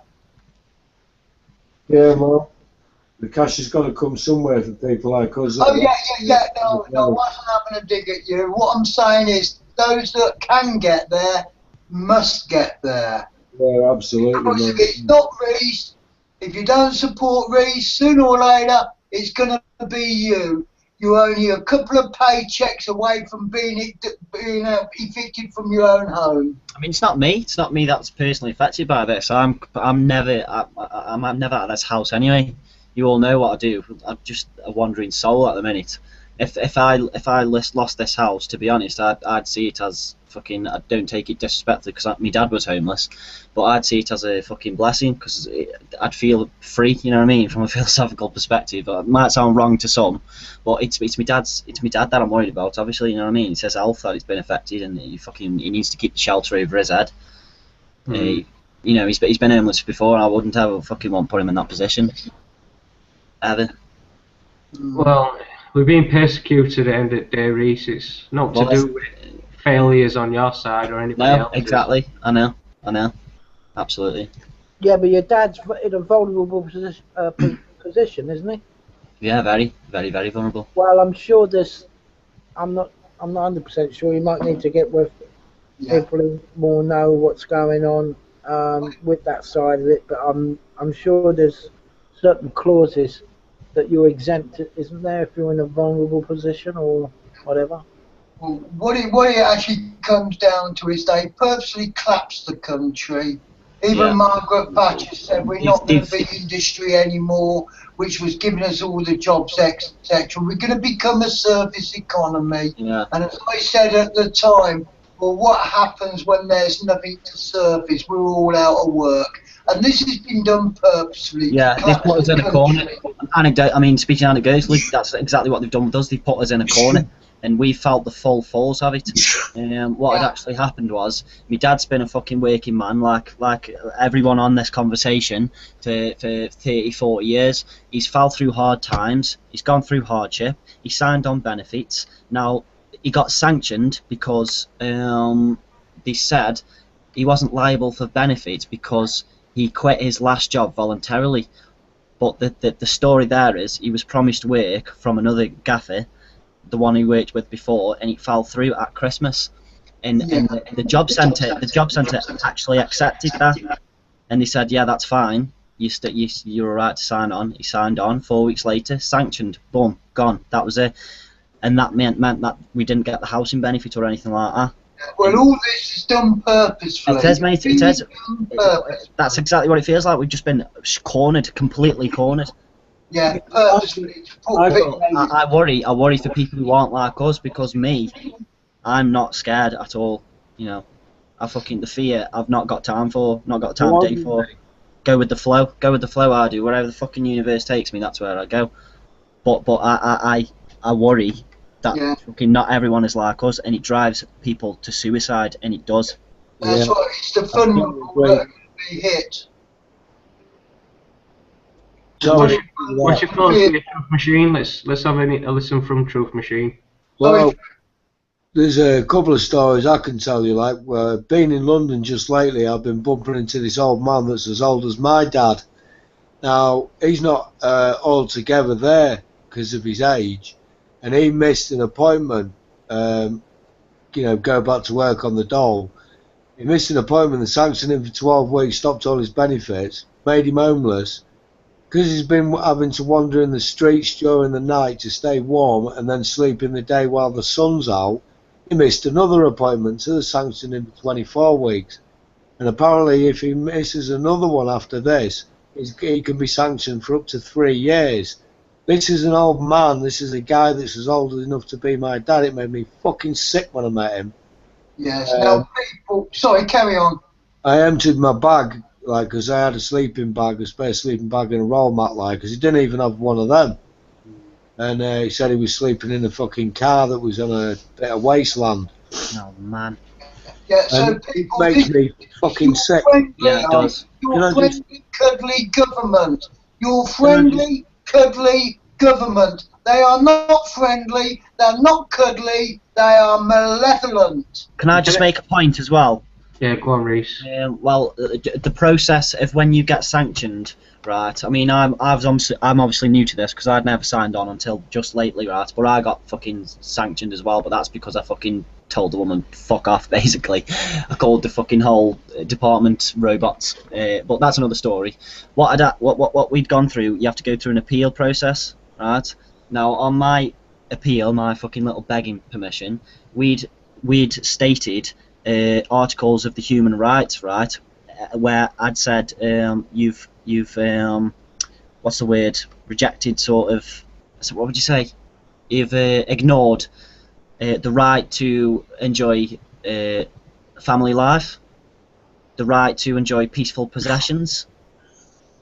We listed some others, and they came back and they upheld it. They told us do one.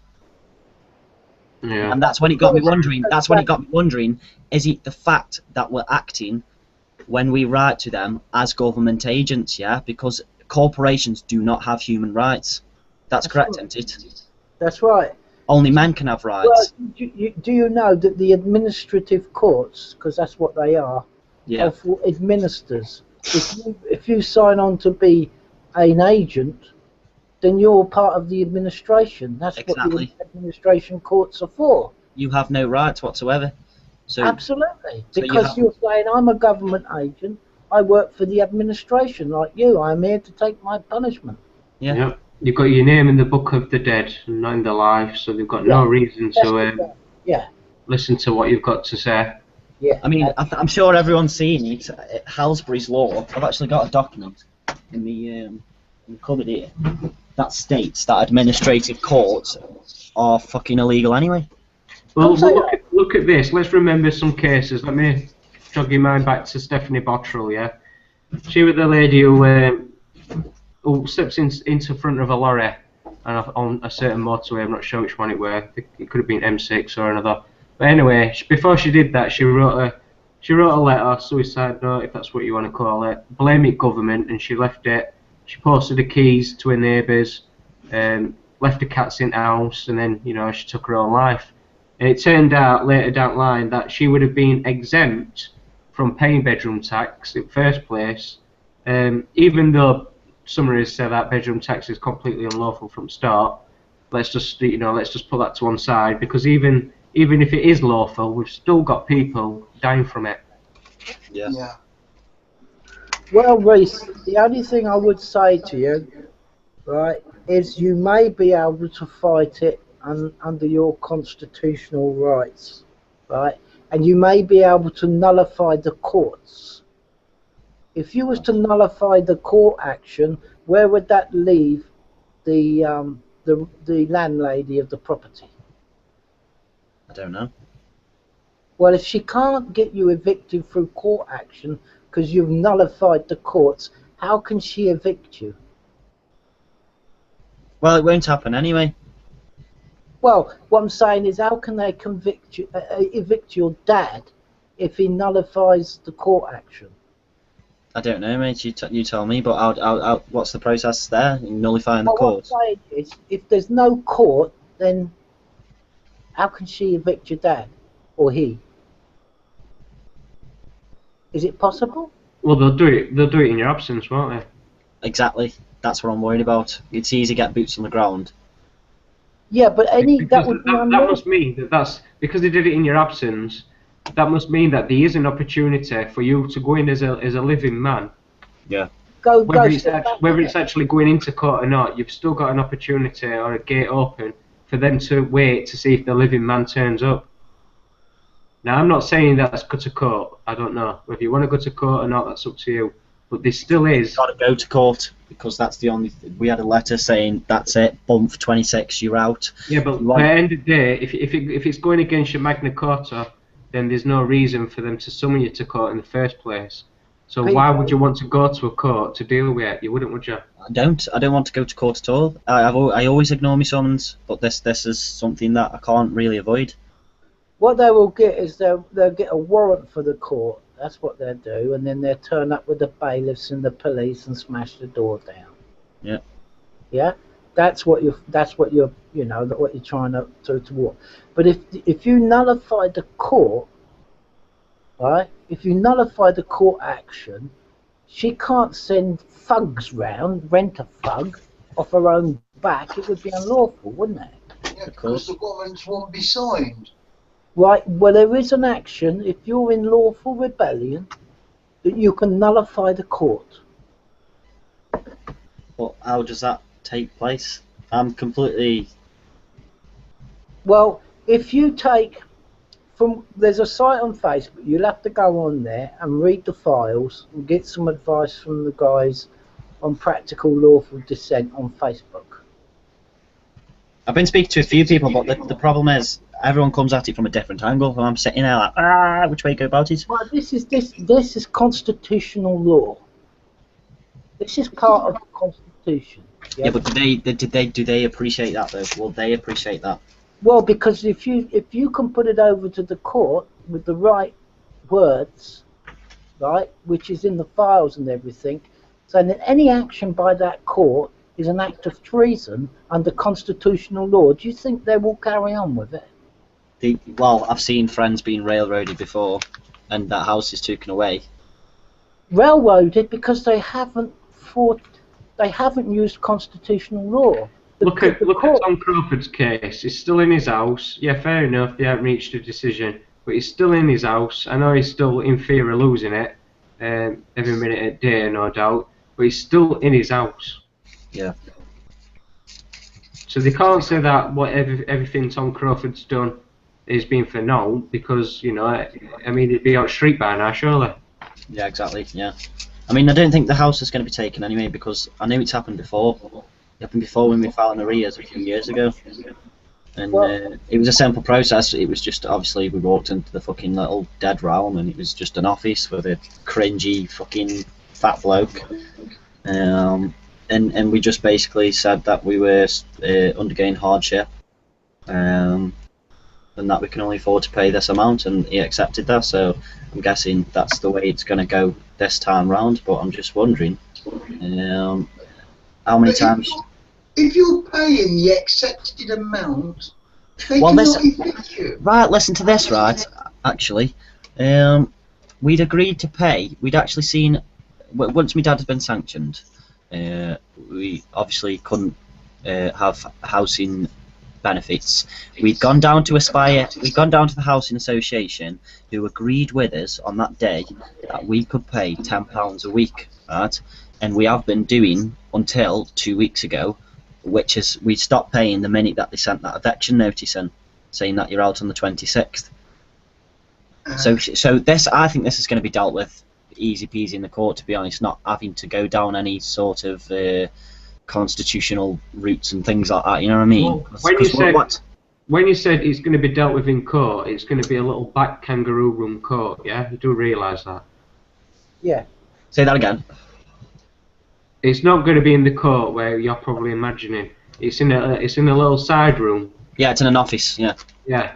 Yeah. So if you use your constitution in that little office, then that district judge or wherever it's going to be is going to think twice about how he intended to deal with you. He'll get up and walk away. Yeah. He'll get up and walk away. Because first of all, he's not a judge. Yeah. Because he's not under his oath. He will never be under his oath in He's a a magistrate banker. He's a court. banker. Yes, he's just an ordinary man. He's not under only judges that who are under their oath are in court de jure. You know, proper crown court, proper court. I'm not convinced. I know, but I'm not convinced he's going to be a complete fucking cunt and do all that on us. You know what I mean? Say no, that's it, done. No, he won't do that. Because given the paperwork and the evidence that we've got of what's actually happened, I'm pretty sure he'll look at that and go, holy shit. You know what I mean? Well, it's up to you. It's up to you, Reece, how you handle it. But like I say, if you... The problem is, mate, if it was up to me, I know exactly what I'd be doing. I know. You're free spirit. You just walk away. Yeah, I know. But this is my fucking dad. You know what I mean? I don't want... It's a struggle sometimes because he is awake and he knows what I'm saying sometimes, but he's one of them where obviously you just, you fucking, I don't know. Ugh. You know what I'm probably trying to say. Yeah. How many bedrooms is the flat? It's 2. And how many's living there? Just me and my old man. Right, but is the tenancy in his name? Tenancy is in both of our names. Right, so you're a tenant, so it's your tenancy as well as the agreement is with you and your dad, yeah? Yeah. Right, so, but you're not bothered which way it swings because you're just going to do your own thing. To be honest, I feel partly responsible for it, because 6 months ago, I used to work in at AAH, the fucking Nazi pharmaceutical company. Right. And it just fucking, it all got to me too much because I knew exactly what I was doing and what I was contributing. And I just thought, fuck this, walked away. And it turns out these fucking last 6 months have been the best 6 months I've ever had in my fucking life because of the people I've met, the things I've done. But that meant that I obviously haven't been using money. I haven't. It's not something that I have in my hand every day, but it's something I've got used to. But something that my dad can't, and I know won't be able to get grips of. Do you know what I mean? Because it's that generation. Yeah. Well, would your dad be happy in a little bed sitting place, warm, whatever? Would he be happy? And then you went off and done your thing. Would you both be happy with that? Yeah, I'd be chuffed with that. Yeah. Well, then you've got something to barter with, because they want to get him out of the 2-bedroom flat, don't they? Yeah. That's the score. They want to get people. This is what the bedroom tax is all about. Is getting people out of properties where they can put you in a single room, and we know all the rest of the stuff, don't we? Yeah, no benefits for those under 25, and some to come, no benefits for anyone at all. Saying, look, I'm not, my father needs a place to go to. I don't want him on the street. You can go along that line. Go and set it up now, Reece, tomorrow. Go and see somebody about it. See somebody, I don't know, in the council, housing association. Say, this is the situation. It's all got out of hand. I'm worried about my dad because he's elderly and I don't want him on the street. I'm worried about going to court with him because I know I'm just going to speak me out. Do you know what I mean? Yeah, well, try and get him sorted out with a little place of his own at least. I think that's the best way you can look at that. If in your position, I would do something like that because you can't. I'm saying gun ho, go with the constitution, that thing, but you're worried that it's all going to blow up and you'll be railroaded and your dad will end up on the street and whatever. Yeah, it's difficult for you. I would try and get things in process now, tomorrow onwards, about perhaps getting him other accommodation, and then you might be able. The system might actually work with you a little bit. I don't know. Maybe they might not. Maybe maybe they're right bastards and they are. He don't want to move though. I know it's fucking. Yeah, but that's the most favourable outcome he's ever likely to get, I think, from your situation. I honestly think putting my energy towards going in that courtroom and just explaining the situation just there, you know what I mean? And I think he will accept that we have been fucking paying the £10 a week. But the thing is, I know what they're going to pick up on is the fact that what we've done is just ignored a lot of the letters, because I just fucking ignore everything, and I've sort of taught him to just fucking chuck it in the bin or burn it. And that's going to be the main issue with them in the court. That's what I reckon. They're going to be like, well, why the fuck didn't you tell us? Why didn't you say this? Why didn't you do that? Straight away. But I mean, they obviously understand that when you get 6-7 letters a day, you can't keep up. You can't mentally keep up with that. No. And it's like the argument again with the statutory obligations. You can't learn them all. It's just impossible. So why are people trying to? Why are people trying to recite acts and things? When you no, you don't. Nobody can win in the legal system. It's their game. Right? No. It's their game. You can't win. The only thing you can do is get things annulled or adjourned or whatever. You can only do the delaying. That's a victory in their courts. If you can get delayed, whatever, that's how it works. You'll never beat them because it's their system. It's their administrative system. It's their statutes, it's their game, right? Freemen on the land know that, so when they get retorts like, you name me a case of freemen of the land has won. No, there isn't any who won, beat the court. There never will be. But to get it annulled or deferred or, that's a victory. That's a victory. Well, if you've got God in your heart, you'll always win. Well, yeah. Well, I'm saying, I'm not knocking it, because to me, for you to be able to stave off a court action or stave something off, that to me is fantastic, because you are, you're stopping the system from doing what it's designed to do. So to me, that is a victory. Well, in a game of chess, your next best thing to a win is stalemate, then, yeah? Yeah. Yeah. That's the best you can hope for, because it's their game. Let's be honest about it. It's their fucking game. Fucking is. So, but unless you want to start to hold courts responsible for their actions, it's a different ball game. You can't use their game. You've got to go constitutional. But listen, if people don't know what that is in the next few months, if people don't grab that it's been there for 800 years, and people are just going to throw it away. Yeah. Well, I don't know. I don't know. I need to sit with someone. I do. And I think well, we need. Well, I'm a visual learner, and I know a lot of people are visual learners. And the thing is, when you're researching all these words, it goes in left ear, comes out the right. I think we need to get groups together that can sort of, I don't know, portray it in a way of like role play or something like that, so people know exactly what to do. Well, there are groups out there. Now, no matter what people say, it's up to the individual to find out the truth in things, right? There's a lot of people say, "Oh, that's crap, that's woo, it don't work, whatever." But there's a Facebook thing called Practical Lawful Dissent. Yeah, I think it is Practical Lawful Dissent. Oh right, okay. You put it on your Facebook. And lawful rebellion as well. Practical. I'm on that now. I know it's past your crunch day, Reese, but this is why everybody has really got to get down to the anniversary of the Magna Carta. Yeah, we need to do something big. Reinforce other people's, because otherwise everybody's going to be in the crunch. And can I just say, it's amazing to see all these youngsters attending these demonstrations, protests, whatever you want to call them.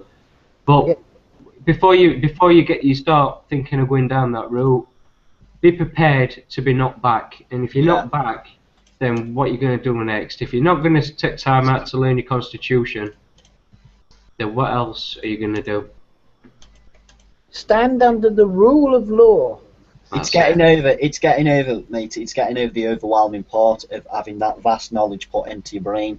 Like Well, if you go onto that site, right, and to me, it's overwhelming because I mean, when you're a truther, it's very vague. All your subjects, you've got everything. You know what I mean? That you look into. It's very hard to specify a certain point and to get on that.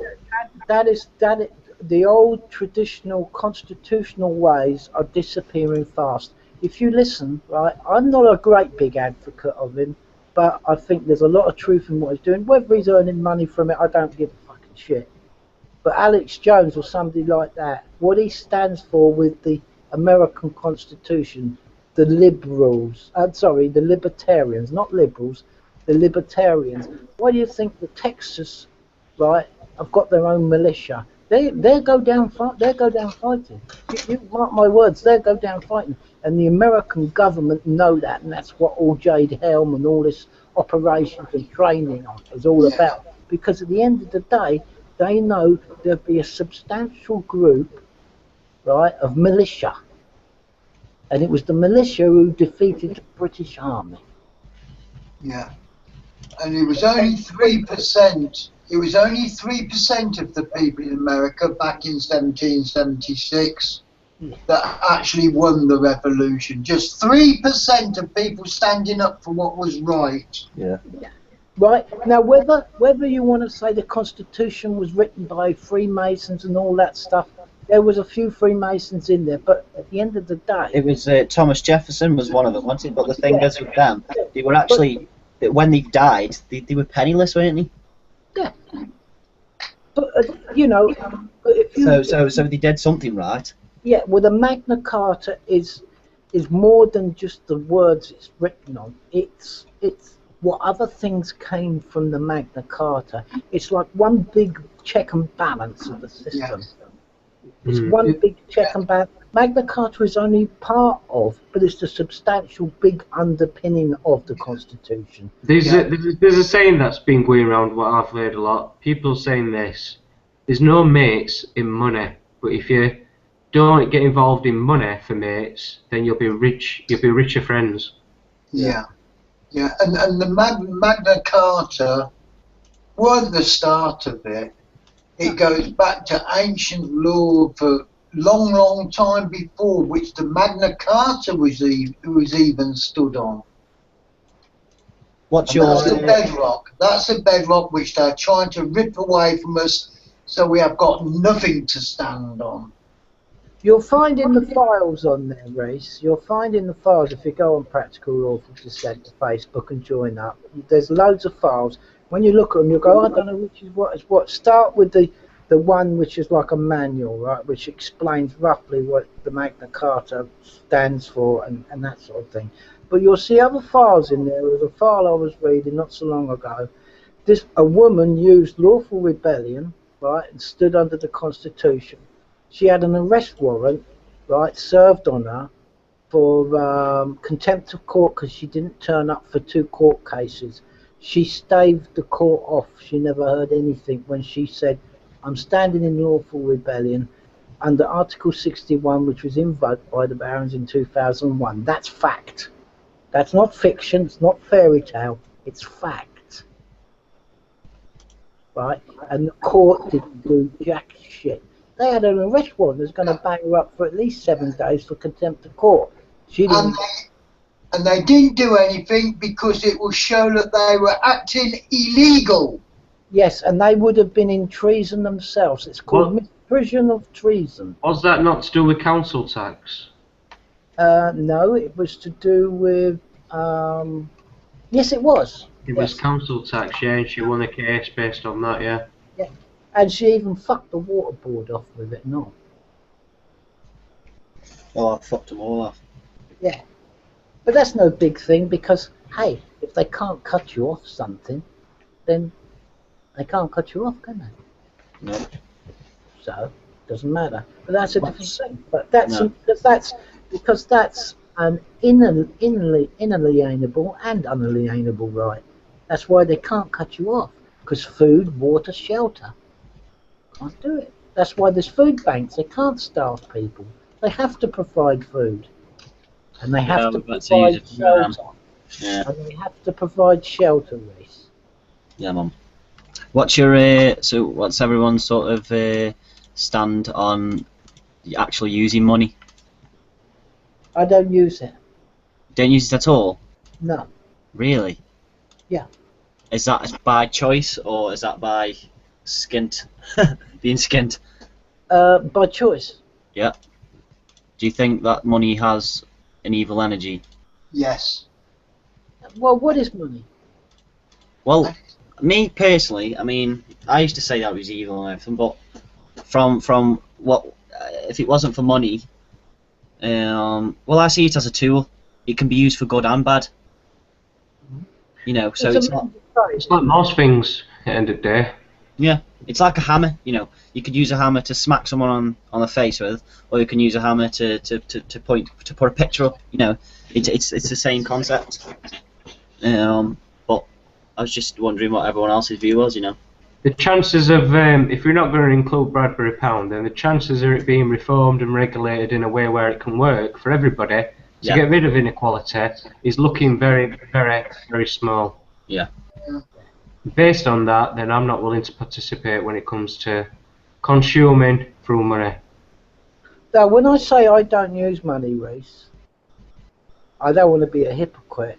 Yeah. But I might do some work for somebody for something else. Yeah. Yeah, I know what you mean. Yeah, so it's like you explained it before. You're bartering your labour. Yeah, that'd be ideal for me. I'd love to do that. Well, that's what I have been doing for the past 6 months anyway. Well, there you go. Bartering is not illegal. You can actually do it. Yeah, if they have to use money to barter with me to get something to barter with, that's not me using money. No. That's them The using money. government don't want people bartering their sweat because they can't tax it. And the other thing is, Reese, everything I exchange my sweat equity with, they pay me, not pay me, they give me a gift. It's a gift. Yeah. I do it unconditionally. I don't charge. See? Amazing. Beautiful. I How I absolutely. put it over. And to be honest, the universe takes but gives. It's a two-way deal, isn't it? Absolutely. Yeah. So, in actual fact, if you legitimately go out, bollocks to legalese, if you go out there and say, there's no conditions, I'll wash your windows for you, madam, I know you're elderly or whatever, 99.9% those people will have to, because they think, well, that's a good nature thing, you're not preying on it because you're saying it's unconditional.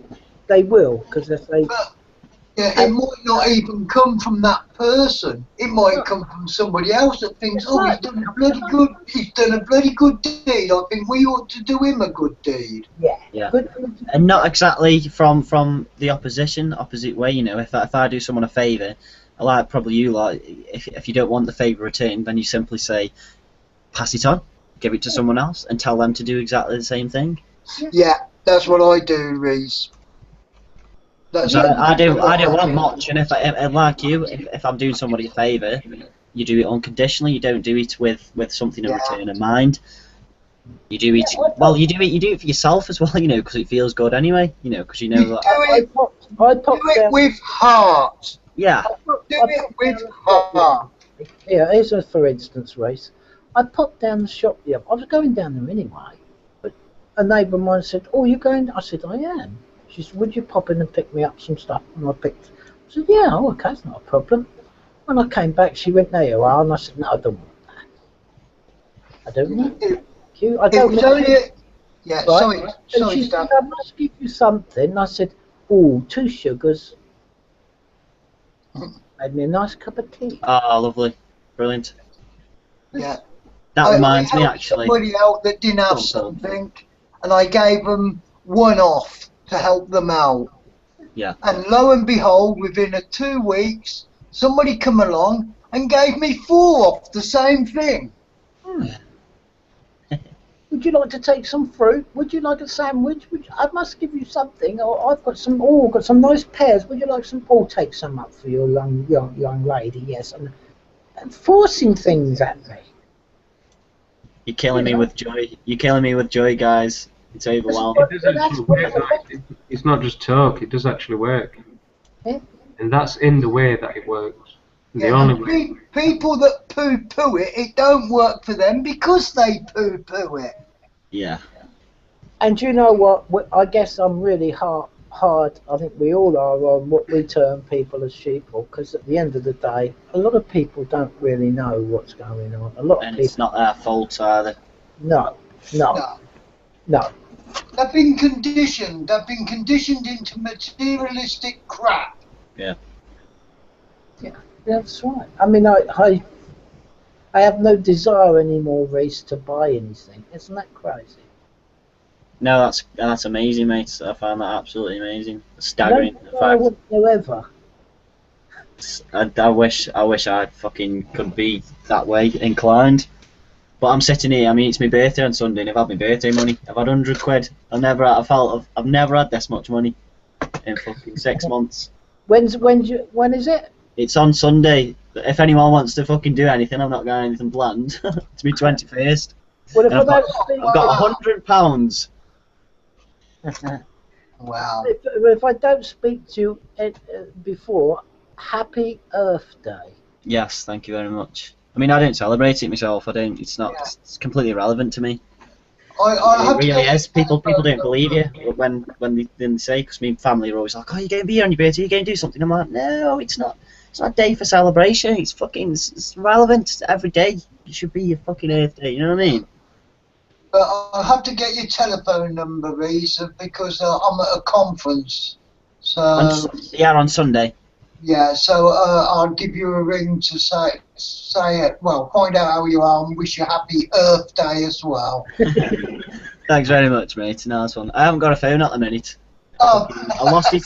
I lost it in Yorkshire. I went on holiday a couple of weeks ago and lost it, and I haven't really wanted it back since. It's been quite peaceful without one. well, just understand the waves are there, mate. Yeah, man. You know, the other thing is when they ask you for your date of birth, anybody who feels that they think they've got authority, I turn around and say, I haven't a clue, mate, because I barely drew birth. How do I know? Everything else is hearsay. Yeah, exactly. I've heard that one before when people go into the court and say, your parents are pathological liars. They told me Santa was real. They told me Tooth Fairy was real. So I'm not convinced that my birthday is actually the genuine date. Your Honour. I'm yet to use that one yet. Yeah, It's good though, isn't it? Because anybody else saying, I was definitely, yeah, I was there, I remember it. Yeah, sure.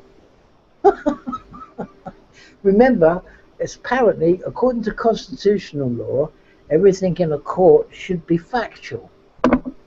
Yeah. Should be backed up by facts, not hearsay. And then isn't it funny? All legislation, here's a thought for you, and one of my last thoughts. All legislation, right, all statute rules, I don't call them rules, are thought up by legislators. Legislators are a few old fuddy-duddies in Westminster somewhere who go, let's have an idea, what should we think of? Let's have, like I said, a waxy ear law, whatever.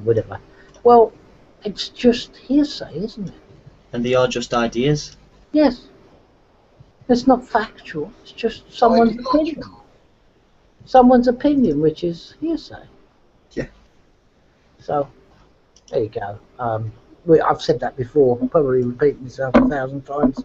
You see, I am rather elderly now, Reece. You'll have to forgive me. It's alright. Paul repeated himself. I know where you're coming from, stuff. Well, we're not repeaters.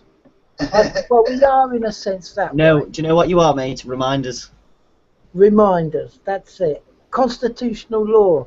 Time the young ones go and find out what it means, because it's the backbone of everything.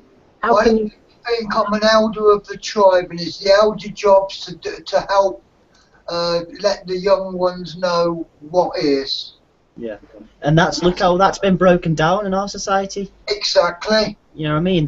I mean, you will not find this in everyday situations where there's such an age range, and there's no barriers between us whatsoever when we talk on this broadcast. You know, and that's where we need to go back. That's exactly what we need to go back to. I know friends from Italy, and their culture is moulded around the elderly actually spending most time with the young, and vice versa. Because, you know, but you can see, I think that's a common purpose has a lot to play to that as well. Well, that's breaking the barriers, making the barriers, and you know, because that phrase gets chucked around. Oh, the fucking youth today, the youth this, the youth fucking that. No, that's a load of baloney. Yeah, it is a load of bollocks. Absolutely. Custom and cultures. People should go back and understand what it is. What is the customs and cultures of this country? And I don't mean that in any racist way at all. Just what is, and that's it. Well, apparently now the British consensus is decided by Parliament. They're not sovereign. They never will be. I can't get over that. Are you still there, PJ? Yeah. Morals and responsibility. That's what we need to bring back, restore. Yeah. We need to remind people to restore morals and responsibility through the Magna Carta. Yeah, because if you haven't got a moral compass, you are completely lost. On June 15th, if you want to do any demonstrations, get-togethers, then Magna Carta is your perfect chance and opportunity. When is the date for the anniversary? The 15th of June. Oh, I'll be doing the Stuart's 10-10 challenge around that date. Oh wow! But I think we need to do something big. I think we need to fucking do some Article 61s on somewhere. Well, I reckon we all ought to gather where they're having the big anniversary and all go down with plastic pitchforks, just as a symbolic gesture that we're coming back to retake back our constitution. I absolutely disagree with you there. I think we should be going with full-on metal pitchforks. Yeah, Reece, another site you might want to look. It's quite brief and quite to the point, and not loads and loads and loads and loads and loads of words for you to take in to get the meaning. Is you'll get which the UK column belongs to, the British Constitution Group, whatever you think of. Yeah, I've come across it. I've delved in the Magna Carta, the Bill of Rights, and the British Constitution Group. But like I say, it's just finding the time and because I feel a bit overwhelmed at the minute because it's a fucking big rush, isn't it? Because I've got 10 days. They intend to get rid of it all within 100 days. That's how long people have got. Hmm. That's how long people have got before, or 800 years of history, 800 years, whether you like the history of the writers or the victors or whatever, put all that shit aside, but it's 800 years and they're going to wipe it out in a cabinet reshuffle. They're trying to get their job done as quick as they can. And that's the new Britain order. Yes. Yeah. Yes. But at the end of the day, they can't. It cannot be repealed because it is covered in every aspect. Well, they can do what they want. If there's not people there to bring it back to restore things, then they can do what they want. Yeah, but we can bring it back. That's the point. Because Well, all what they've done is null and void. Yeah. That's right. It's not gone. It's not gone until the people forget it. The way they're going to see it It's gone. is if the people have abandoned the treaty to the money. That's how they're going to treat it. If we don't remind people about the Constitution. So you want to get onto people like, Reese, what do they call themselves? Who stand for the human rights and harp on and mouth off about the European Conventions of Human Rights and that. That's all a facade. If 38 degrees people, all they're on about is the bloody European Court of Human Rights. Yeah. Well, the European Convention of Human Rights. Well, we got our rights. We don't need that. No, exactly. Yeah, that is the point, isn't it? Yeah, but that was their trickery. That was the black magician's trickery. To get everybody to jump on board onto the human rights, and then they can just flick it away from us. It's the same when a police officer reads you your rights when you get arrested and they say that you have the right to remain silent when you already had that fucking right anyway. That's right. You know what I mean? What are your guys? I'm just sitting here next to a three-page document. Are you all about it's Halsbury's Law, which states administrative courts unlawful. Yeah. Have you all come across this?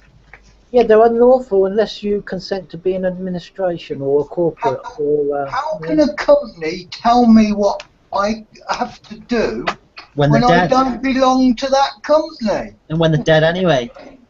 Yeah. They have no fucking rights. No. In the first place. This is what I'm trying to get my head around. How the fuck can the dead control the living? How has it been done? How the hell has this been done? Well, it says that in Revelations that the dead will be resurrected. Yeah. Yeah. That's a nice one. I'm going to look into that one. And then it moves into Book of Life, and if you've not got your name down in Book of Life, then that's end of you. But it's not like there's what people take it today, literally, meaning that if your name in God's book, and if He's not wrote it down and recognised who you are, then it's basically game over. Well, that's not what it means. Isn't it the Sesqui Fee Act that after 7 years you're lost at sea and you're dead? Yeah. Yeah, there you go. Is that right? That's it. So, yeah, actually, because I've come across the fact that 7 years, if you don't claim your body from the birth certificate. That's right. That's when you are classed as dead. Lost at sea. Yeah. It goes back to that guy. I can't remember his name, or if any of you guys remember him, mention his name. But anyway, he faked his own death with his missus, didn't he, many years back? Yeah. Yeah. Jordan Maxwell and people like that old Jordan Maxwell has been talking about that for donkey's years. You see it. Yeah, I've seen a lot of his stuff. I've heard a lot of things about him, dodgy rumours as well. And about him, what? Sorry. About Jordan Maxwell. What about him? He's quite high up in the Masons. Oh yeah. Well, if he's telling you, then it's got to have some half truths about it. Isn't it? Yeah. Yeah, he's studying all that Freemasonry into a cult. He knows all about that and how it all works. And that's what it all is. That's what's got us to where we're at today. It's the occult. It's the Octagon Pharaohs from Switzerland. Yeah, the banksters. And as for David Cameron saying we should stop bashing the banksters, well, I reckon they need bashing all the much more. Oh, crikey. Well, that's the name I found it. His name's John Darwin. Ah, yeah. Ah. He's a canoe fraudster who faked his death. Yeah. May have to repay life insurance cash. He just did it for that, but if he'd have used his love, he could have gone. He could have really got his life back and not have to have it insured in the first place. If only you knew. There was something here actually about the Magna Carta, PJ, about it being annulled by the Pope shortly afterwards and all that baloney. Right, okay, but it doesn't matter because at the end of the day, it says here, by this time the Great Charter has achieved traction and had acquired a heritage. It had been shown that even proclamations of over 100-year-old could be used as leverage and justification in order to drag a reluctant king to the middle of Berkshire Field and force him to seal into law articles clauses concerning liberties, which we now call freedoms. Once these ideas of freedom were liberated by the events of 19th of June to 1215, it had been shown that not even the king was above the common law of the land. The Magna Carta became an idea which could never be uninvented or unimagined. Yeah. Well, that's it. The word king, if you look it up, it means chief servant. Yeah, He's a servant too. yeah. He's the biggest servant. You know, so it's in there. It's been there for 800 years. It's been Article 60. Oh, sorry. Can I just break down that word, servant? Yeah. My brain's been ticking with these funny Phoenician phonetics all fucking day. Servant, think about it. Serve ants. You know what I mean? Ugh. Well, that's the chief. He's the queen at the minute. And she's reneged on her oath. Well, she's not. She has. She's broken her oath, and she hasn't redressed. She hasn't caused redress. She hasn't. You know, she hasn't made up for it. She hasn't. So basically, you know, she has no honour. Yes, that's right. We as sovereign people have to act in lawful rebellion. That's what's in the Constitution, and any constitutionalist will tell you that. So people could either stand up for it or let it wither and die. That's that. We'll finish with that one. We will be coming back during the week with some more Flux news. We're not going to set any dates because we don't know what's going to happen and what's going to take place. But all we can say is we're not going anywhere. We are still standing as ground, and we're going to keep doing what we can until we find a way through it all. And if you wanted to get involved, whether it's to do with Magna Carta, Constitution, or anything really, you can always drop a message to one of us if you're looking for a little helping hand where it comes to like finding links and articles or websites or things like that. We're all here to do just that. We're here to help one another and expand and grow so we can become free and be alive. And know what it feels like to really live. Yeah. Okay, any final thoughts from any of you before we close? No, that's about it for me. No, I'd just like to say is stay well, stay alert, stay world wise. For the wise are tomorrow's torchbearers, and that's not me. Yeah. And always remain paranoid because it means what it says, in a high state of awareness. And if you are going to be a truther, understand what it really takes. I mean, there's no actual truth in one piece that you're looking for. It's the truth within you.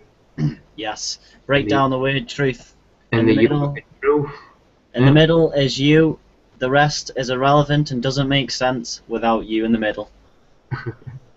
Alright guys, we'll finish with that. Thanks for joining and listening in. See you later.